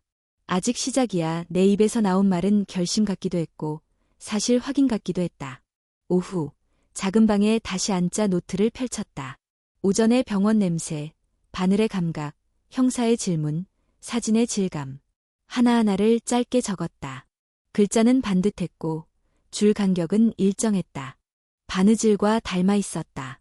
문득 분당 지배거실 조명 아래서 그가 내 목의 움직임을 따라보던 시선이 떠올랐다. 나는 펜을 멈추고 눈을 감았다. 그 시선의 온도는 더 이상 내 피부에 머물지 않았다. 내 피부 아래, 내 피의 박자는 다시 내 것이었다. 해질 무렵, 형사에게서 또 한 번 연락이 왔다. 내일 오전, 현장 검증과 함께 당신의 참고인 진술이 법원에 제출됩니다. 그 후에 정식 소환과 기소 절차가 진행될 겁니다. 나는 알겠습니다. 라고 답했다. 전화를 끊고 창문을 조금 더 열었다. 저녁 공기가 얇게 들어왔다. 나는 보리차를 우려 컵에 따랐다. 한 모금 마시고 아주 길게 숨을 내쉬었다. 오늘 밤 나는 문을 열지 않을 것이다. 내일 다른 문이 열릴 것이다. 그 문은 증언석으로 그리고 법정으로 이어질 것이다. 나는 그 길을 걸어갈 것이다. 실을 팽팽히 당겨 울지 않고 떨지 않고 내 리듬으로. 아침 공기가 유난히 맑았다. 보호시설의 창을 반쯤 열어둔 채 숨을 고르다가 우리는 형사의 호출을 받고 준비했다. 현장 검증에 동행해줄 수 있겠느냐는 부탁이었다. 분당의 집 내 발자국과 그의 시선이 겹쳐있던 공간. 나는 고개를 끄덕였고 혜진이 옆에서 짧게 말했다. 보는 만큼만 말하고 필요한 만큼만 기억하세요. 집안은 전원이 차단된 채였다. 거실 조명은 꺼져 있었고 카메라의 초록점도 더 이상 깜박이지 않았다. 현관을 들어서자 담당 형사가 물었다. 선생님이 확인해 주실 수 있는 동선부터 안내해 주세요. 나는 거실의 소파, 주방의 싱크대, 차를 우리던 자리를 차례로 가리켰다. 손끝이 닿았던 컵받침의 위치, 병이 놓였던 싱크대 오른쪽 모서리, 레이스 커튼 뒤로 보였던 작은 렌즈. 서재문 앞에서 나는 아주 짧게 숨을 멈췄다. 여기, 그날은 문이 반쯤 열려 있었어요. 철제 캐비닛 앞에 서자 그 차가운 금속의 느낌이 손바닥에 다시 살아났다. 형사가 물었다. 이 안에 파일을 보셨죠? 나는 고개를 끄덕였다.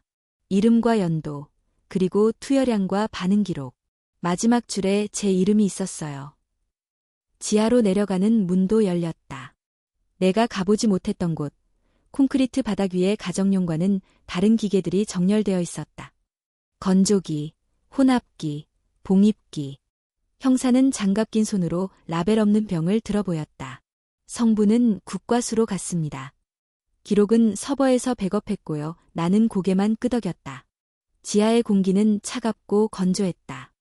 그곳에서 나는 한 발짝 뒤로 물러났다.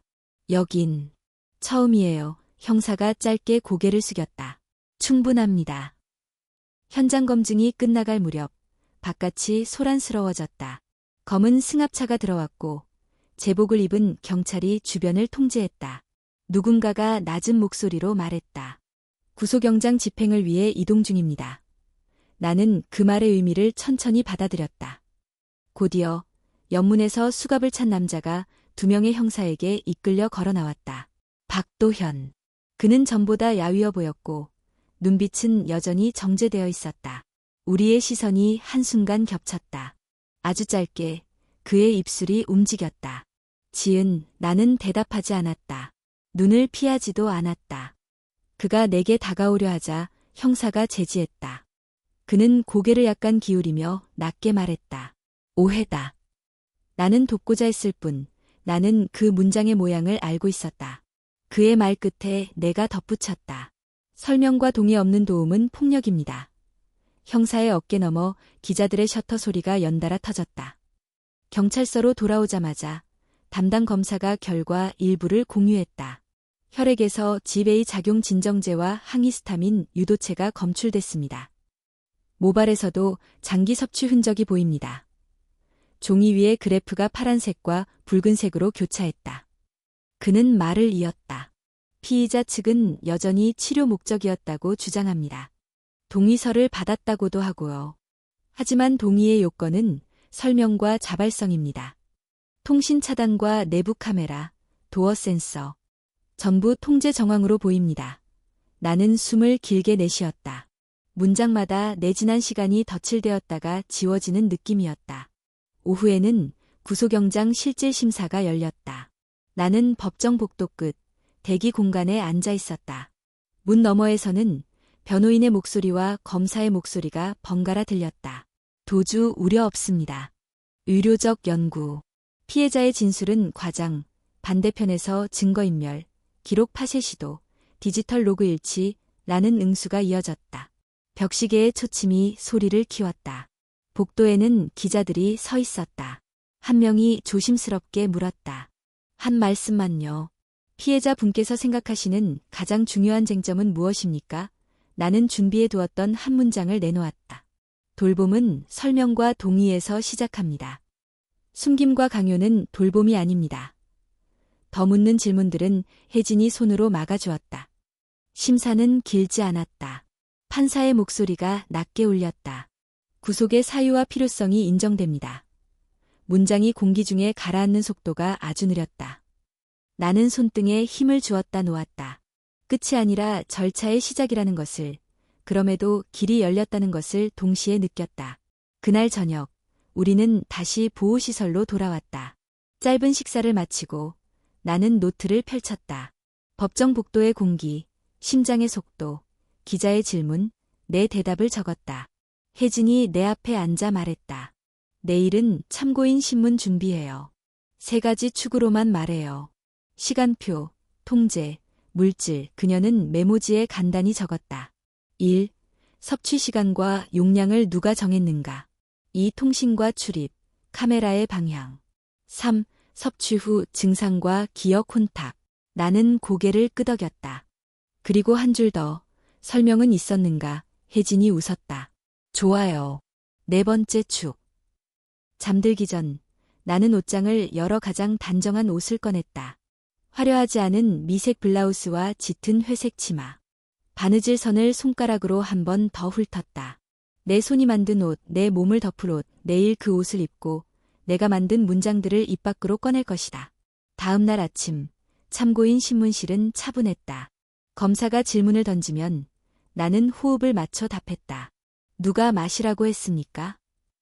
그가 시간을 정해줬고 제가 마시는 걸 확인했습니다. 성분에 대한 설명은 기업 비밀이라며 설명하지 않았습니다. 전화와 방문은 스팸 차단을 강화했다며 특정 번호만 연결됐습니다. 도어 센서가 설치됐고 카메라는 안을 향했습니다. 기억 혼탁은 언제부터? 차를 마신 후 낮잠이 잦아지고 며칠이 지나면서 짧은 공백이 생겼습니다. 종종 그는 내 말 사이에 끼어들려 했지만 형사가 제지했다. 마지막 질문에서 검사가 잠시 멈췄다. 당신이 결국 결정을 바꿀 수 있었던 이유는 무엇이었습니까? 나는 잠깐 노트를 떠올렸다. 숨, 쉴, 시간. 내 리듬을 잃고 있다는 감각이 분명해졌기 때문입니다. 설명 없는 권유가 지시가 되고, 지시가 통제가 되고, 통제가 내 호흡을 바꾸는 순간 저는 멈출 수밖에 없었습니다. 신문이 끝나고 복도를 나오는데 멀리서 그가 호송되며 지나갔다. 유리문 너머라 목소리는 들리지 않았지만 입술의 모양이 읽혔다. 미워하지 마, 나는 속으로 대답했다. 미움이 아니라 경계입니다. 말은 입 밖으로 나오지 않았지만 내 귀에서는 또렷이 들렸다.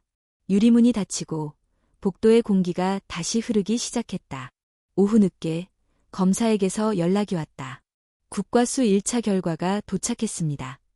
복합 진정 성분이 일치합니다. 서버에서 일정표와 배합 로그도 복원됐습니다. 피해자 코드와 실제 신상이 대응됩니다. 그는 잠시 말을 멈추고 덧붙였다. 피의자 측에서 언론을 통해 치유와 연구라는 단어를 계속 꺼낼 겁니다. 하지만 우리는 동의와 설명, 그리고 통제의 증거를 쌓을 겁니다. 나는 알겠습니다. 라고 답했다. 통화가 끊기고 나서 나는 창밖을 오래 보았다. 가을빛이 얇게 내려앉고 길 위에 서 있는 사람들의 그림자가 길어졌다. 밤, 보호시설의 작은 방에서 나는 다시 노트를 펼쳤다. 오늘의 문장들을 짧게 요약했다. 돌봄은 설명과 동해. 통제는 숨의 길이를 바꾼다. 그 옆에 한 줄을 더 적었다. 내일, 증언석 펜 끝에서 잉크가 아주 얇게 번졌다. 나는 책상 모서리를 닦듯 가볍게 문장을 덮었다.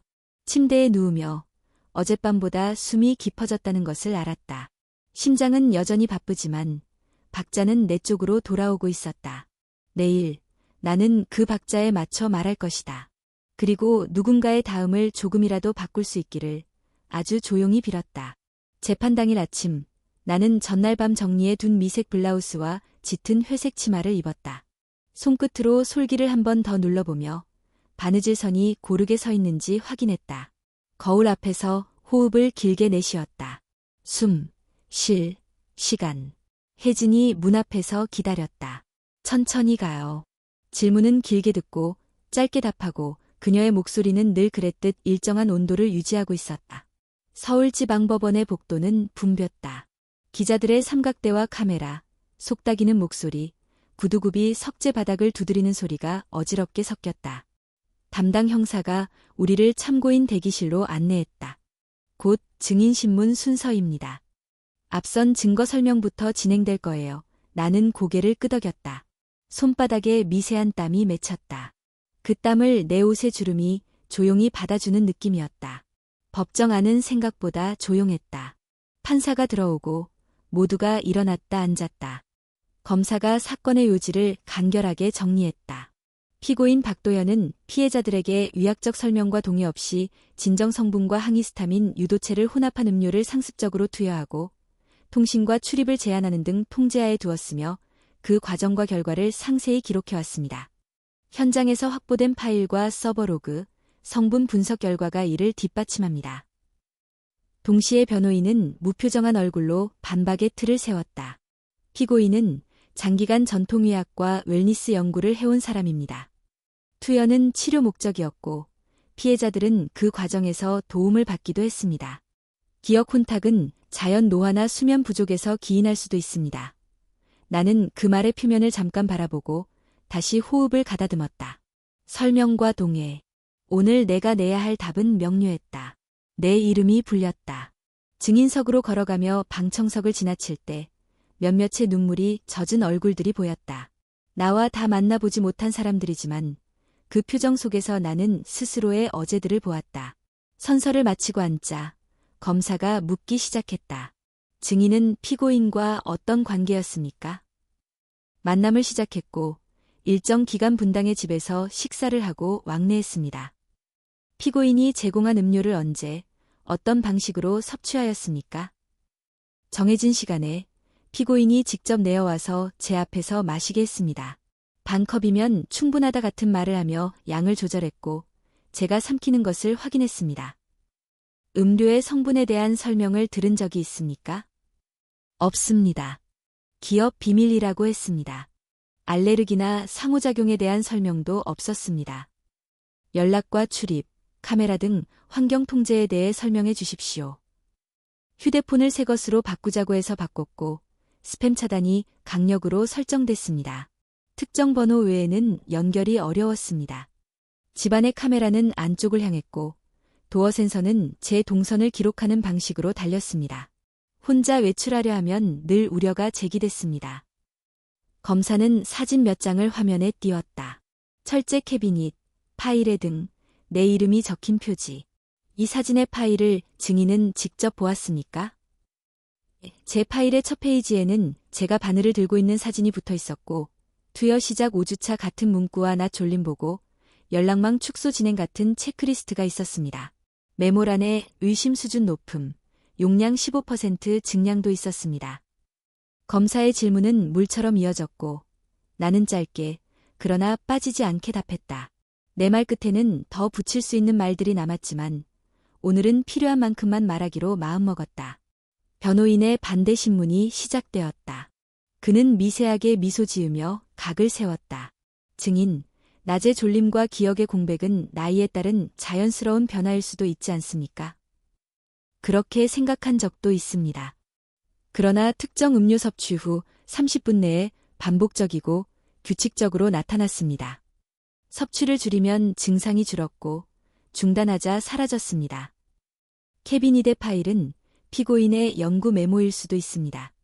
해석을 과장하신 건 아니고요. 파일의 형식은 연구처럼 보였지만 내용은 섭취 감시와 외부 차단 같은 생활 통제에 관한 지시였고 마지막 부분은 자살 위장 혹은 약물성 심정지 같은 표현이 있었습니다. 그 문구를 과장해 읽을 방법은 없다고 생각합니다. 변호인은 다시 물었다. 피고인은 여러 차례 증인에게 안전을 이유로 제안했을 뿐 강제하지 않았습니다. 증인은 거절할 자유가 있었지요.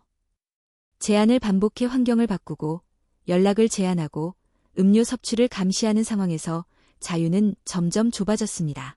자유는 종이에 적혀있는 상태가 아니라 실제로 선택할 수 있는 조건입니다.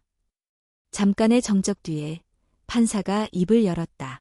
증인, 피고인에게 마지막으로 하고 싶은 말이 있습니까? 순간 법정의 공기가 한 톤 낮아졌다. 나는 방청석을 스쳤다가 피고인을 바라보았다. 그의 눈빛은 여전히 정제되어 있었다. 나는 내 노트에 적었던 한 줄을 그대로 꺼냈다. 돌봄은 설명과 동의에서 시작합니다. 숨김과 강요는 돌봄이 아닙니다.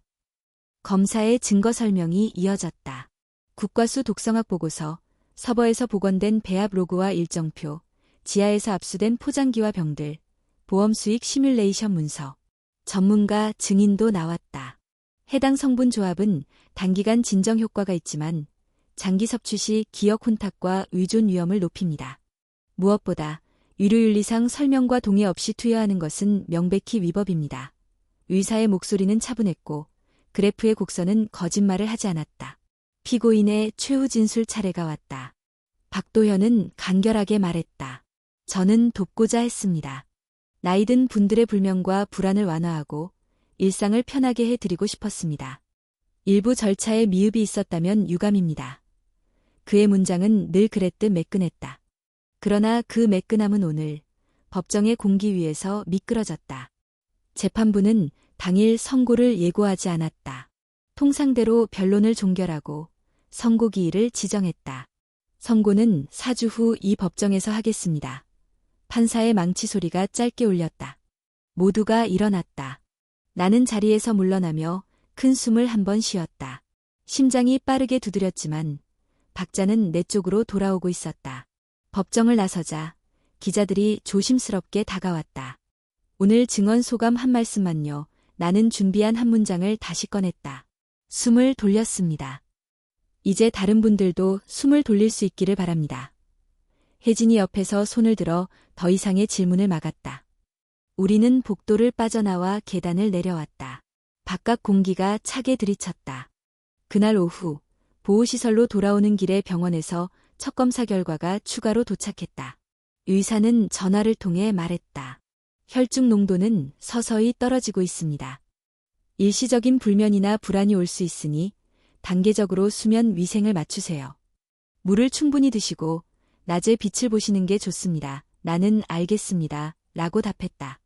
혜진이 운전석 옆에서 말했다.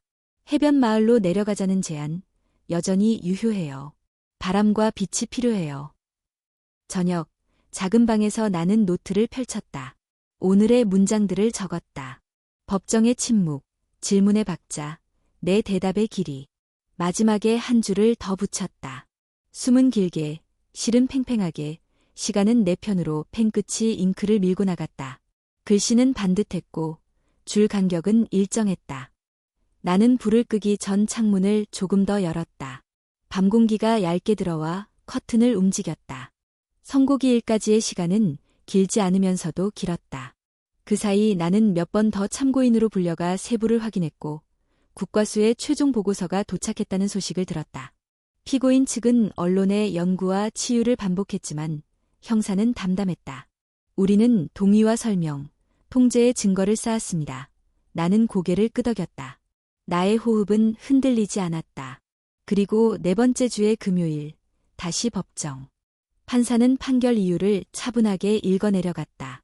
피고인은 피해자에게 성분을 설명하지 않았고 자유로운 의사결정을 방해했으며 섭취와 생활 전반을 통제했습니다. 이는 치료가 아니라 지배입니다. 피해자가 겪은 기억 혼탁과 의존, 고립은 과학적 증거로도 뒷받침됩니다. 상응하는 중형이 불가피합니다. 선고. 피고인 박도현을 징역 무기형에 처한다. 10년간 자격정지를 병과한다. 방청석 어딘가에서 억눌린 울음이 터졌다. 내 어깨가 아주 작게 내려앉았다. 나는 울지 않았다. 대신 아주 길게 숨을 내쉬었다. 법정을 나서는 길, 혜진이 내 손을 잡았다. 끝났어요. 나는 고개를 끄덕였지만 한 단어를 더 붙였다. 시작이야. 그녀가 웃었다. 맞아요. 이제 시작. 바깥의 겨울빛이 유리 난간에 반사되어 길게 늘어졌다. 나는 그 빛을 따라 한 계단 내려갔다. 내일 나는 이 도시를 떠날 것이다. 바람이 분다던 남해의 작은 항구로. 그곳에서 숨을 다시 고치고 실을 다시 메고 시간을 내 편으로 더 단단히 묶을 것이다. 그리고 언젠가 누군가에게 오늘의 문장을 다시 건넬 것이다. 돌봄은 설명과 동의에서 시작합니다. 숨김과 강요는 돌봄이 아닙니다.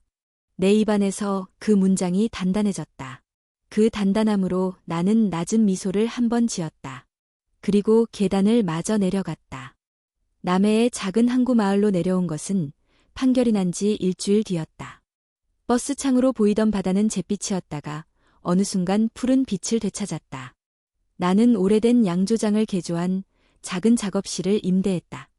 낮은 지붕, 두껍게 칠해진 나무문, 뒤쪽으로는 골목이 바닥까지 이어졌다. 간판에는 크지 않은 글씨로 이름을 새겼다. 숨과 실, 한 사람의 호흡을 옷감 위 실로 묶어주는 곳이라는 뜻으로. 첫 한 달은 정막과 정리의 시간이었다. 아침이면 방파제까지 걸어갔다가 바닷바람을 맞고 돌아와 보리차를 끓였다.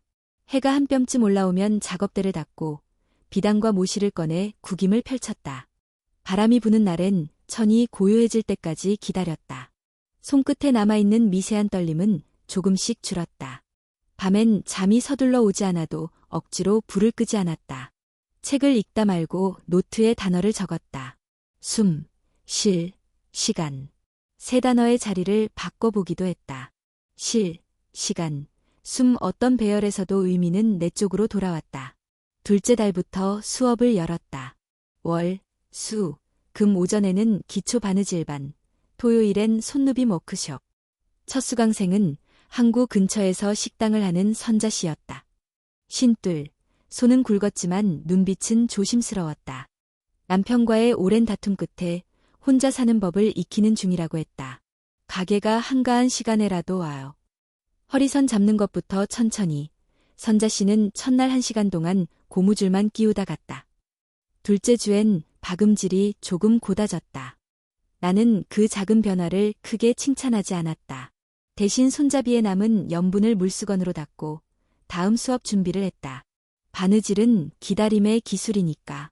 셋째 주엔 아라가 왔다. 29, 서울에서 내려온 지 2달 연애 내내 통제받던 시간을 떠났다고만 짧게 말했다. 눈 밑에 아직 어둠이 남아있었다. 여기선 아무도 휴대폰을 보지 않아요. 손만 보죠. 나는 작업대에 앉히고 가장 쉬운 손질부터 알려주었다. 일주일 뒤 아라는 실을 엉키지 않게 풀어내는 법을 익혔다. 선생님, 숨을 참으면 실이 더 엉키더라고요. 그녀가 말했다. 나는 웃었다. 맞아요. 숨을 내쉬면 실이 길을 찾아요. 오후에는 차를 끓이고 원을 그려앉는 시간을 만들었다. 누구도 먼저 묻지 않고 누구도 끝까지 침묵해도 되는 자리. 어떤 날은 아무도 말하지 않았고 어떤 날은 한 사람이 오래 말했다. 이야기를 꺼낸 이가 울면 옆에서 물을 따라 주는 사람이 있었다. 나는 중간에 끼어들지 않았다. 내 역할은 끝날 때 불을 조금 낮추고 창을 조금 열어 바람길을 만들어주는 것이었다. 혜진은 한 달에 2번 내려왔다. 보건소 정신건강팀의 출장을 빌미로 오기도 했다. 바람에 잘 흔들리는 작은 풍경을 작업실 처마에 걸어주며 그녀가 말했다. 이건 맑은 날에도 소리가 나요. 맑은 날의 소리가 더 필요할 때가 있죠. 저녁엔 항구 근처 조그만 분식집에서 어묵국을 먹었다. 그녀는 내 잠에 대해, 가끔 있는 불안에 대해 물처럼 묻고 물처럼 들었다. 의사가 내준 계획표에는 비 쬐기, 수분 섭취, 늦은 오후의 낮잠 금지, 가벼운 스트레칭이 적혀 있었다. 나는 그 리스트에 한 줄을 더 보탰다. 실 정리. 하루의 끝에 10분, 실을 감고, 풀고, 길을 정리하는 시간. 가을이 깊어질 무렵, 작은 전시를 열었다. 이름은 바람의 옷.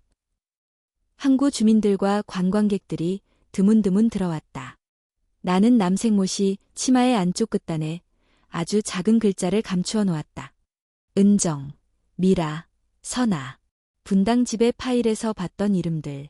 아무도 모르는 곳에 아주 단단히 그들의 이름을 꿰매어 넣었다. 전시의 수익은 지역 상담센터와 쉼터로 보냈다. 봉투를 건넬 때 센터 소장이 내 손을 2손으로 감싸 쥐었다.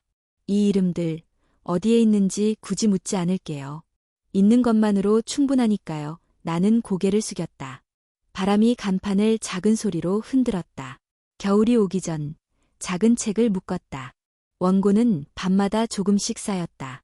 제목은 오래 고민하다 숨과 실 사이로 했다. 누군가의 어둠을 대신 밝혀주겠다는 마음은 없었다. 그저 누군가가 어둠 속에서 자기 호흡을 잃지 않도록 손에 줄 실 한 가닥을 건네고 싶었다. 동네 작은 도서관에서 낭독회를 했다. 10명 남짓 모였다. 선자 씨와 아라, 항구역 카페 주인, 학교에서 돌아온 중학생들 질문 있으세요? 내가 묻자 맨 뒤에 앉았던 여학생이 손을 들었다. 무서울 때 제일 먼저 해야 하는 건 뭐예요? 나는 답했다. 숨부터요. 길게. 그리고 기록하세요. 기억은 지워지기도 하니까. 그 아이가 고개를 끄덕였다. 허공이 아주 조금 환해지는 듯했다. 어느 날 서울에서 한 통의 편지가 왔다. 분당집 지하에서 발견된 기록을 바탕으로 유가족들이 만든 기금의 소식이었다. 잃어버린 사람들의 이름으로 이어지는 작은 장학금. 나는 답장을 썼다. 여기 남쪽 바다에는 바람이 많습니다. 바람이 많아서 흩어지는 것도 많습니다. 그래서 더 조용히 붙드는 일을 하고 있습니다. 봉투를 밀봉하며 나는 작업대 위에 놓인 흰 비단을 쓰다듬었다. 흰 것은 쉽게 더러워지지만 쉽게 빛난다. 겨울의 파도는 낮게 울었다. 어느 날 밤 문득 초인종 소리가 꿈결처럼 들려나는 가슴이 쿵 내려앉았다. 몸이 먼저 굳었지만 곧 숨을 길게 들이쉬고 내쉬었다. 초인종은 울리지 않았다. 바람에 풍경이 흔들린 것이었을 뿐 나는 창을 반쯤 열고 서서 어둠 속의 항구를 오래 바라보았다. 공포는 기억의 그림자다. 그림자를 없애는 일보다 그림자 옆으로 작은 불을 놓는 일이 더 오래 간다. 나는 창문을 닫고 다시 잠을 청했다. 봄이 되자 작업실에 새 얼굴들이 더해졌다.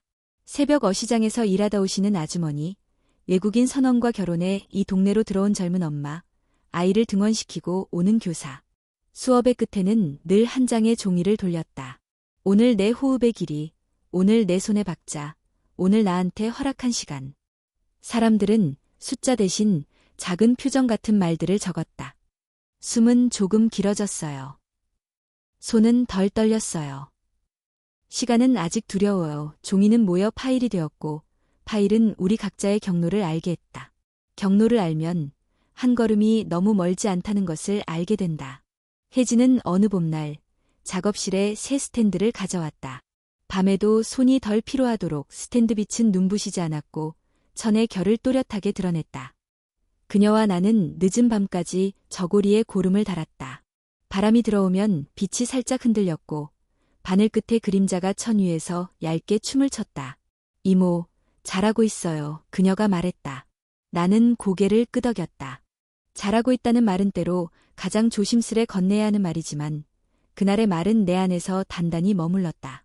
초여름, 나는 항구 앞에서 열린 작은 축제에 참여했다. 아이들에게 공단 리본으로 손수건 모서리를 감싸는 법을 가르쳤다. 한 남자아이가 5번이나 실패한 끝에 모서리 하나를 제대로 감싸자 스스로 박수를 쳤다. 나는 그 박수를 말리지 않았다. 축제가 끝날 무렵 한 여성이 조심스럽게 다가와 말했다. 라디오에서 선생님 이야기를 듣고 왔어요. 저는 아직 여길 떠날 준비가 안 됐어요. 그래도 여기서 배우면 준비가 될까요? 나는 대답 대신 시간표를 건넸다. 천천히 와요. 숨부터 맞춰요. 해가 늦게 지는 날들이 이어졌다. 어떤 날은 작업실 문을 조금 더 열어두었고 어떤 날은 반쯤 닫아두었다. 문을 여는 일과 닫는 일의 기준은 오직 내 쪽에 있었다. 전화를 바꾸고 설정을 내가 직접 했다. 강력 차단 같은 문구 앞에서는 잠깐 멈추고 내가 고른다. 내 리듬은 절대 다시 바깥의 손에 맡기지 않기로 했다. 여름의 한 저녁, 마지막 수업이 끝난 뒤 작업대에 혼자 앉았다. 반쯤 완성된 아이보리 저고리의 주름을 손끝으로 펴고 마지막 한 땀을 남겨두었다. 창밖에서 아이들 웃음소리가 들렸다. 바람의 풍경이 가볍게 울렸다. 나는 바늘을 들기 전에 숨을 아주 길게 들이쉬었다. 내 앞에 놓인 건 옷감 한 장이었지만 그 위에 포개져 있는 시간과 얼굴을 나는 안다. 잃어버린 이름들, 살아남은 손들, 내일 올 사람들. 바늘을 눌렀다. 실이 매끄럽게 따라왔다. 매듭을 지으며 마음속으로 천천히 되뇌었다. 숨은 길게, 실은 팽팽하게, 시간은 내 편으로. 내 손이 그 문장을 따라 움직였다. 바람이 한 번 더 불어 커튼을 흔들었다. 나는 창을 반쯤 더 열었다. 그리고 미소를 아주 조용히 지었다. 삶은 다시 내 쪽으로 선명하게 흐르고 있었다.